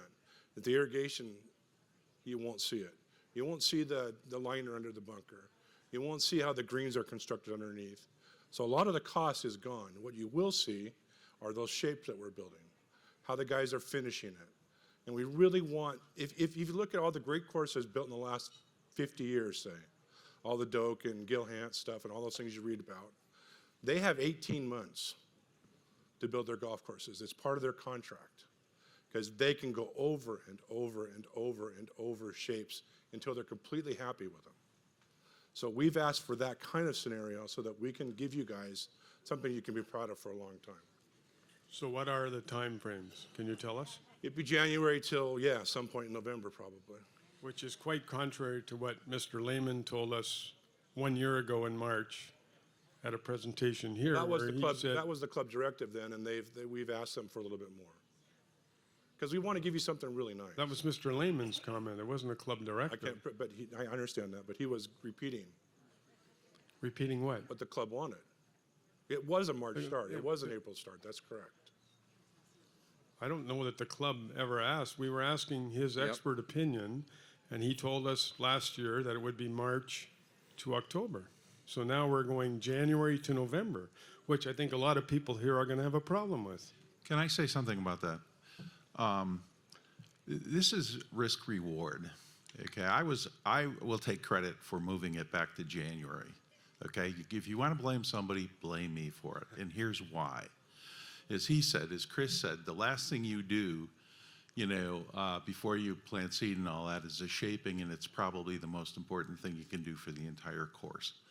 And if you crunch that into try to squeeze that into a shorter time to do a really good job, then you've got problems you're going to be dealing with for years ago. What I did when I took over this, I looked at the calendar, I talked to people, and I said, is it possible to do it? Yep, if everything goes right, it's possible to start March 1st and maybe even March 15th or something like that. The question is everything going to go right? Is the weather going to cooperate? Is everything going to be perfect? We all know that it never is. And it's taking risk, and I, for one, are not willing to take the risk of trying to cut this into a shorter time frame. So blame me if you want to blame anybody about that, because I moved it to January 1st. And that was not without pain. You may not like playing for 2 months, but we'd had 2 months of less income for the clubhouse, and that hurt us. That increased our cost here. But it's just a risk-reward kind of decision that you have to make in life. And this is so big. It's the biggest thing we've ever done, to take risk, to risk your money, my money, everybody else's on not doing the best job we can. It isn't worth it. Okay, thanks for your answer. Yes, hi. I have a question about the 13th green. Since that doesn't get too much sun, especially in the winter, what are your plans on doing on that green? Are you going to, obvious, I'm sure, more drainage, but will you heat it? Or what are your plans to make that more playable? We've been talking obviously a lot about 13 green. Strategically, you'd like to push it back and to the right, but it doesn't get any sunshine, so you can't. So we'll accomplish as much as we can in that back right corner so that it still gets the sun it needs. It has to have sun. Heat is nice, but the photosynthesis of the grass needs sunshine. So if we can't do that, we won't put grass back there for the greens. So that'll determine that back right corner. And then we'll build the rest of the green accordingly. I did. You should know that I had dinner with Labar, who is one of the bidders on this, and we were talking about number 13, and they all toured the course and all that, and he suggested that while we're digging trenches and putting in irrigation system, that we put electricity up to 13, so we have the option of heating elements underneath that green. And the more people we talk about that, the more people keep saying that that's potentially something we could really do to help matters up there. So it's in the budget right now. Okay, thank you.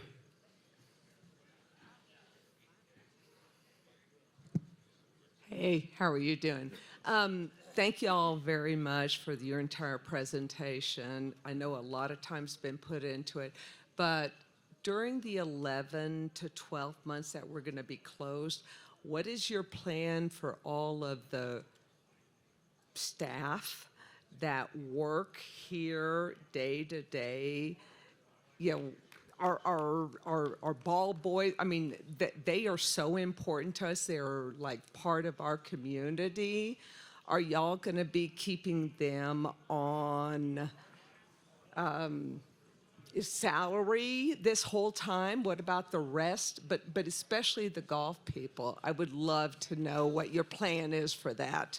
Okay, one of the things, I'll take this because I've discussed this with the general contractors, each of which I've sat down and met with.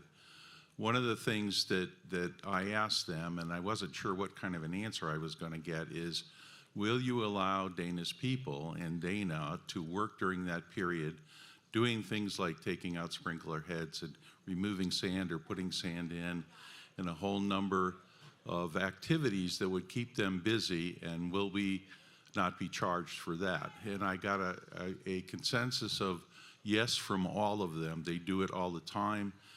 We have important staff out there that he would not like to lose, and we need to support. So they'll be busy working on the project, doing various things, and I think that's a great solution. As far as the clubhouse people, we're planning the clubhouse is not going to be shut down. We're planning a lot of activities to happen around here too. So our intention at this point in time is to keep the great people we have. So Ed, what you're telling me is everybody will continue to have their jobs? I can't make a statement like that. No, I mean, Okay. that's really the bottom line. I will tell you I mean, our all intention. the cart guys that are over there that make our job, that make our experience here so good. That's really what we're talking about. And I will tell you that everybody I talk to, including the board of directors, all feel exactly the same way you do, all right? I cannot make a flat-out statement that everybody's going to keep their jobs. You know as well as I do, I can't do that from the podium here. I will tell you what our intention is. Our intention is to keep our good people. That would be beyond wonderful. Thank you. Welcome. Hi, good evening. Thank you for the information. I don't spend a lot of time in the practice park right now. I probably should with this new course. I'm probably going to need to. My question is, are we doing anything with the practice park area, the new tee areas, et cetera, the new green on 9 we're talking about? How does that impact the practice park and the putting greens? Basically, and even the new green on 10, I think, might kind of encroach into some of that practice park area. So Yeah. how does that get addressed as part of this? Right, so I think it's still a topic of conversation. You know, we have a practice short game area, you know, planned. We have put together over in I guess it'd be on the opposite corner of the back of the range in the existing chipping green. So over there where that more private tee is, and then kind of going into the desert, there is a beautiful big spot for a short game area to replace the short game area we're losing because the 10th green is going there. So I don't know that we've come to any final thought on that, but I do think that you know, that whole idea of a really wonderful short game area, which would be a bigger, more to offer, would be really nice in that corner. I think also that the ability to get to the back of the range, up the west side of the driving range, you know, maybe something for the club to look at. I think these are all things as we go forward that they're on the table. We've been talking about them, and it's just a matter of whether we want to actually follow through and do it. And just one brief follow-up. Is there any chance that there'd be a way to keep that practice facility open during the course renovation, or would that be closed as well? Because that would, I think, would help a lot of people just keeping swinging and doing something. I know it's not the same. I can answer that, Yep. Tom. Yep. A couple of things. As far as the practice facility, a new practice facility is in the budget, okay? I will say that much. Number two, I told you that we had subgroups within the Greens and Grounds Committee. Ellen McDonald is leading the subgroups on the practice facility. I asked him to pick his team. He's the one who's going to work with Tom and Chris and talk about, go look at, we have an acre down south and a half an acre up north to work with. So they're going to talk about what needs to be done in a proper short game area. We don't have the room to do what Whisper Rock does or what Desert Mountain does and all that, but we're going to do what we can, and I think so the plans are going to happen, and it is budgeted for. Thank you very much. Yeah. Ed, could you ask them to quiet down in the back? Yeah, excuse me, people in the back, could you keep it down a little bit? It's hard for some of the people to hear the answers to the questions. Thank you. Hi, first of all, thank you very much, Ed, Joe, all of you very high-paid individuals who have committed to this project.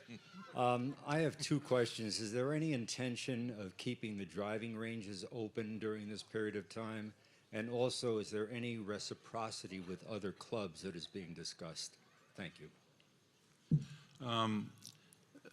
Again, we talked with the general contractors. We were originally going to do in 2025, do the driving range in the par 3, and all the general contractors came back to us and said, why would you do that? Why don't you just, in 2026, do the driving range and the par 3 course last, so that during the time the course is being worked on, they have the ability to utilize that area. So it sounded like a good idea and something, I don't know why we didn't think about it, but something that they suggested. I'm sorry, there was a second part of that question. Reciprocity. Reciprocity. Part of another subgroup of the Greens and Grounds Committee is headed up by Mike Thorell and Dick Highland. They have been out to about 13 public clubs talking about play during that time. They've been talking to private clubs about play during that time. We know, and we are very sensitive of the fact that people still want to play golf, need to play golf, and we're going to try and arrange the best we can. So it's work in progress. I think after May, we have our typical reciprocity with other clubs. It's going to be less of a problem, but the issue will be January through May. Primarily, we've got to figure out the best things to do, and they're working hard on that. And some of that is covered in the question and answer, the clubs we've been talking to, the clubs they visited with, and you'll learn more about that in the future. It's not something we're going to let go of. We're going to work until we get a significant or a good answer to that problem. Thank you, gentlemen, for a wonderful presentation. Ed, you may want to remind the club that we have great opportunities to play pickleball and tennis and the fitness facility. And I would encourage everyone to start a pickleball program, or if you're available, if you want to, try the tennis facilities. It'll help with with the wonderful golf games that you all have, and it'll be a lot of fun for you all. Thank you. I think you just did that. Yeah. Any other questions we have? Yeah. Okay. Thank you again for a great presentation. I just have one quick question. The way the course is set up now, you can putt quite often from off the green from pretty good distances. I don't know if that's good or bad because you're going to be chipping a lot less, but the way the course will be changed, will that still be the same, or will you have to do more chipping in some of these areas where we are now putting? No, I would just off the top of my head think that there will be a great amount of opportunity to use whatever club you want from off the green. I personally like the idea of short grass around greens in a lot of places where you can putt. You can use a 3-wood, you can use a sand wedge, you can use a lob wedge, take your pick. I like that kind of option, and so as you get in the process of all this, as you start getting into more detailed greens plans, that's when you start getting into all the shapes on the greens, around the greens, and discovering where you can easily have a chipping area. I call them a chipping area, a putting area, whatever you want, a hollow. And I don't know that there's going to be a huge amount of rough around the greens. I mean, there may be rough in places where you want the ball to slow down before it goes into somewhere bad. I mean, we take a lot of care into understanding where is the ball going to roll if it misses the target. If you miss the target you're aiming at and the ball's going to be rolling somewhere, we pay attention to where it's going to roll to. And if it gets to the point where you want the ball to slow down quicker, then you put rough there. If you let it go ahead and roll out, you let it be fairway. And so I would say that if you like to putt, I like to putt around the greens too. I putt from 10 yards off and all that kind of stuff. I like to do that. So I think it's a part of golf, but so is chipping. And so there'll be a blend, but there'll be a lot of opportunity to putt. So, two quick questions. One, you mentioned a bylaw change. What is the bylaw change that we'll be voting on? And then two is there any way to see some kind of a mock-up of, from the primary tees, the white, blue, and red tees, where, drives would land at, 150, 200, 250 yards, and then from there, how far it is from the green, so that, so people can get a sense of how they would normally play it, not from, the back tees or the way forward tees, that type of thing, so. Yeah, I would say, I'm sure we could do that, but I would say that, a lot of the planning, like say the 10th hole as an example, I mean, we're adding about 45 yards to that hole, just by the angle alone. And so the idea is to, we're moving, tees forward to me, so because we don't want to have people suddenly having to play a 45-yard longer hole. I mean, the hole is probably long enough for most of the way it is. So we will be redoing, like, so instead of the white, the blue tee may move to the white tee, and the white tee move to the one right in front of that, and then a new forward tee, just to accommodate the extra distance, especially when you're playing uphill. So I think the idea of adding length so that, say, the white tee is 6,200 or 6,300, it'll probably remain. I mean, that's a very normal distance for a white tee, so it'll remain where it's at. So moving tees forward to accommodate extra length is definitely a part of the program. Does that answer your question at all? A little bit. I mean, I guess I was just trying to get a sense of, if I was from this tee, where Yeah. Is the bunker right where I would normally hit my drive? Actually, Chris and I talked about a graphic whereby the CAD documents he has right now has a circle out Yep. X number of yards from, well, it's from the black tee. And what I was talking That's about helpful, though. is if we had a semicircle out 100 yards from the red tee and 200 yards from the blue tee and 300 yards from the black tee, then people could get a sense of carries, distance, where they'd be landing and things like that. I think, Chris, we can do that, can't That'd we? be perfect, yeah. Yeah, I don't think that's too difficult to come Yeah, up with, yeah. And I think as part of the, I don't know that we can get it done in the next weeks or so because there's work to do on that, but down the road, I think definitely it would be well worthwhile for everybody to see that graphic. Okay. And the bylaw change? The bylaw change, I mentioned to you, you're going to have a bylaw change coming up in 2 or 3 weeks. I don't think most of you realize this, but right now, the only time the general management and the board needs to go to you for an approval is if they want to do an assessment. So let's say they had $6 million in the bank right now. Theoretically speaking, the board and the management could invest that money any way they wanted without member approval. The first bylaw, when I saw that, I got concerned about it. The first bylaw change that's going to go out in 2 or 3 weeks will be a limitation on what the board and general management can spend, because we're going to be accumulating some significant cash. We're going to have $10 million, hopefully, in the bank before this project starts to put down on this project, and to spend that money without the approval of the membership is crazy. So that will be the first bylaw change. This bylaw change right here will encompass, right now there's a restriction of increasing the capital dues of 5%, and that's written in the bylaws.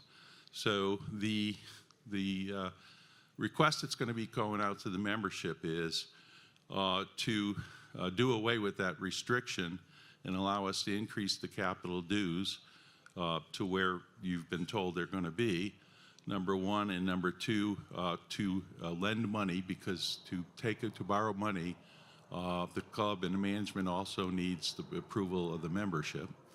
So that will be primarily, and then for the project itself, we'll be adding that. So there's kind of 3 components of the bylaw change that's going to take place. Again, I think that vote probably if we can get everybody satisfied that they've talked enough during the month of April, we'll do it hopefully the first week or two of May and get that out to you. This is covered in the brochure again in terms of what it takes by membership vote to pass it and everything else. All that is in detail is in there. Thank you, everyone, for the presentations. Really appreciated. I have a question that's not directly related to golf, but a lot of the golfers here have such a big social gathering, whether it's playing golf on Saturday and going to dinner right afterward or whatever. Have they given any thought to what we can do to keep that social activity, social life going? I keep talking about all these groups working on these plans, but Mark and his team, whole team, Sherry and everybody else are working on a plan to keep up that social activity during that period of time. I know the golf department is working on potentially some golf trips. There's lots of things, maybe even tournaments at other courses periodically, but also a whole list of functions at the club itself to new and different types of things that can help keep the camaraderie going and the people engaged and the social relationships thriving. Thank you.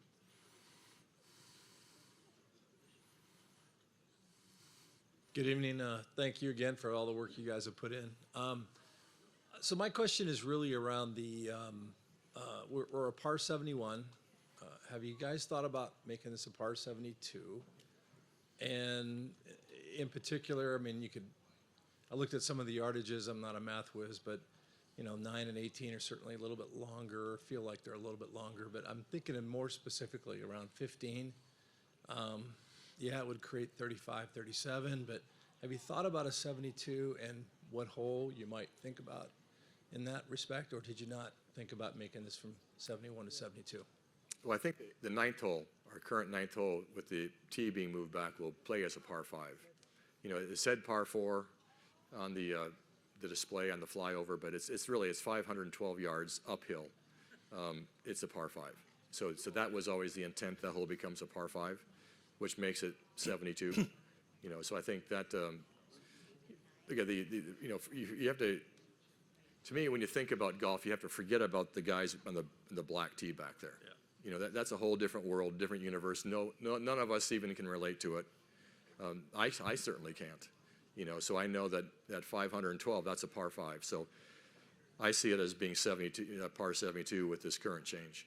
Have you thought about 15 though? Because it looks like there's a lot of room behind on the tee boxes. You could extend even the whites, the blues, the reds, and make that with that wash. And I know it's going to be grassed out. But we looked at, there's that nursery tee back there, which we were talking about making a back tee for number 12 for the black tee golfer. And so there is, an angle back there on that tee which you could make, but it becomes a shortish par 5. I mean, my son Sean played from back there today, and he hit, driver 8 iron. So it's, it's really not a par 5, and it's blind and it's awkward, and the houses are more at risk. So I think that the easiest place to get that yardage, and I think one of the things I'm most excited about is I personally just like, sitting in the clubhouse or in the patio looking down on the last green, and to be able to see the ninth hole, it would be the ninth green, on the ninth hole there, and right down below you is, it's a really nice finish. That hole becomes par 5, and it works well for everyone.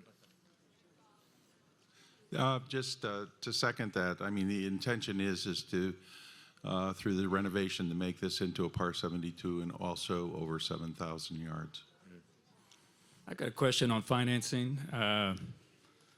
When you came up to your $500 a month, when you've increased the capital assessment, you didn't go into detail.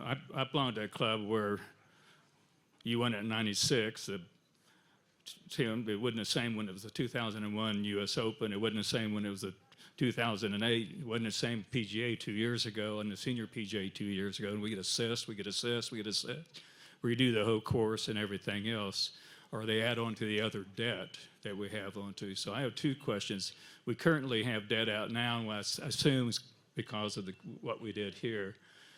That debt's going to be included with this new debt, Or would that debt be paid off is one question. It's paid off in 2027. There's 70% of the membership that are paying monthly on that. The monthly payment is about, I think, $117, but that's totally paid off in 2027. Okay, but so the new assessments will start after 2000, and when that one pays off then? Or are you going to want that money in 2006? No, Wait a that second. actually is going to start in October 1st of 2024. So. Okay, so now are we talking about the new debt? Let's go back to my original question. My original question. I'm gonna ask Joe to come up and answer that because Am I making sense, I guess? It's well, more than you usually do, my friend. Well, I'm in banking. All I do is financing, so I know what your rates. I know what your rates are. And we're always good friends. I'm gonna have debts above my pay grade. I'm gonna have Yeah, Joe. no, that's what I do for a living. I get paid for it, so I just was curious. So yeah, You're looking at you're looking at borrowing $10 million X dollars and everything else. So you look at that on how are you going to pay it. So what I'm getting at is what's your idea on how you're going to pay that? When's it going to be paid off? How many years? Of course, I'm getting where I won't be playing golf that much longer anyway. But I'm just curious about how you came up with that number and how long that number is going to be for. My club, that number gets paid off, and then we add another one to it. So. Yeah, so the first on the existing debt. So there's really, I think, Kristen, if I'm right, there's 3 pieces of existing debt, 2 of which had assessments against them. So they're basically, well, you would say they're defeased against, and naturally pay themselves off as the monthly comes in. There was a borrowing that without any assessment to do the golf shop extension and the offices over there. And that's the piece it'll get paid off. We're gonna have very little debt left at the time the project really starts. And so that's one of the nice things. The other big thing when the banks looked at is the club has spent a lot of money upgrading and adding new assets, and we're in a unique position vis-a-vis other country clubs in the marketplace where we don't have another big project right behind this one. A lot of other clubs, they have the golf course to do, and then, oh my God, we got to redo the entire, clubhouse, or we need a swimming pool. All that stuff's been done. So thankfully, we're in a pretty good position from a big capital project standpoint. So the way the debt works is it has a longer amortization schedule than the maturity. And so everybody's monthly payments of the capital dues that are tied to the debt service. Remember, some of your capital dues is going to be tied to providing for the long-term capital needs of the club, all the other assets of the club. So we have a monthly payment that we'll have, and then everybody's dues, you add them all up, that will cover the monthly payment that we owe to the bank. And then we obviously have built in some cushions in our cash flows because obviously we're not going to make things so tight that there's a problem. And that's the way it works. There will be a refinancing in the current banking market. Banks won't go past 5-year final maturity. So there's a 5-year final maturity, but there's a longer amortization schedule. So there will be a piece at the very end, which will either need to be refinanced, or if over the next 5 years the club generates excess cash flow and the board decides to use that to pay down the debt faster, you could end up, debt-free in that 5 years. But otherwise, there will be a piece that needs to be refinanced at the end of year 5 and pushed out. But if you take any kind of reasonable assumptions on that, the club's in very strong financial position, and under any scenario you can imagine other than, Armageddon, which, obviously can occur, but very unlikely, would be easily refinanced at that time. I'm going to ask for just one more question for the person who's been up there, and then we'll wrap it up here. Yes, sir. Thanks, Ed. Joe, if you don't mind sticking around, it's a financing question. The other thing is, don't forget, we have these 7 town halls where we will have finance people, myself. Tom's going to attend quite a few of them, actually, so you'll have an opportunity to ask these questions. We also have the one-on-one opportunities that if you really want to get into deep with it, we can do those as well. Yeah, Joe. My question is, how do we as members ensure that the board can't get after the capital dues to run annual? I mean, are you going to run 2? I hear where you're going, and I'm supportive of it. How do we ensure that the monthly capital dues are restricted for capital work.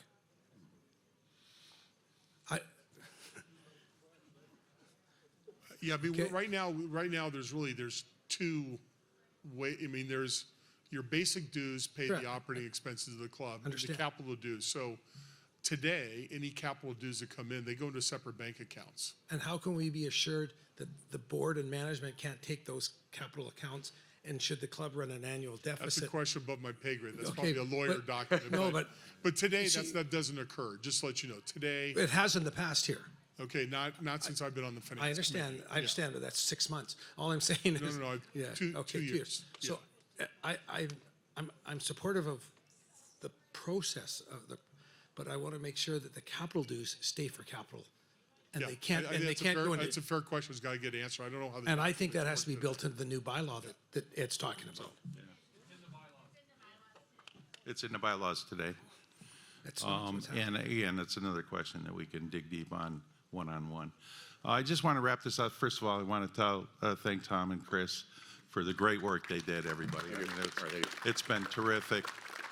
Dan and Joe and the Finance Committee and what they've done, plus all the people who are listed in the brochure you'll be getting who worked on this and helped out and are still helping out, trying to solve these problems as we move forward. The last thing I wanted to say to you is I thank you all for your support and for attending tonight. We've looked really, really carefully at this. We have seen what spending money on this club in terms of facilities has done to the membership draw and to the price of the membership and all that. I have been involved in this for a long period of time. Back in 2008 and 2009, the days when we hadn't sold a membership in 18 months, the days when we had 135 people on the get-out list, those were terrible, terrible days for this club, which market-based pricing helped get us out of.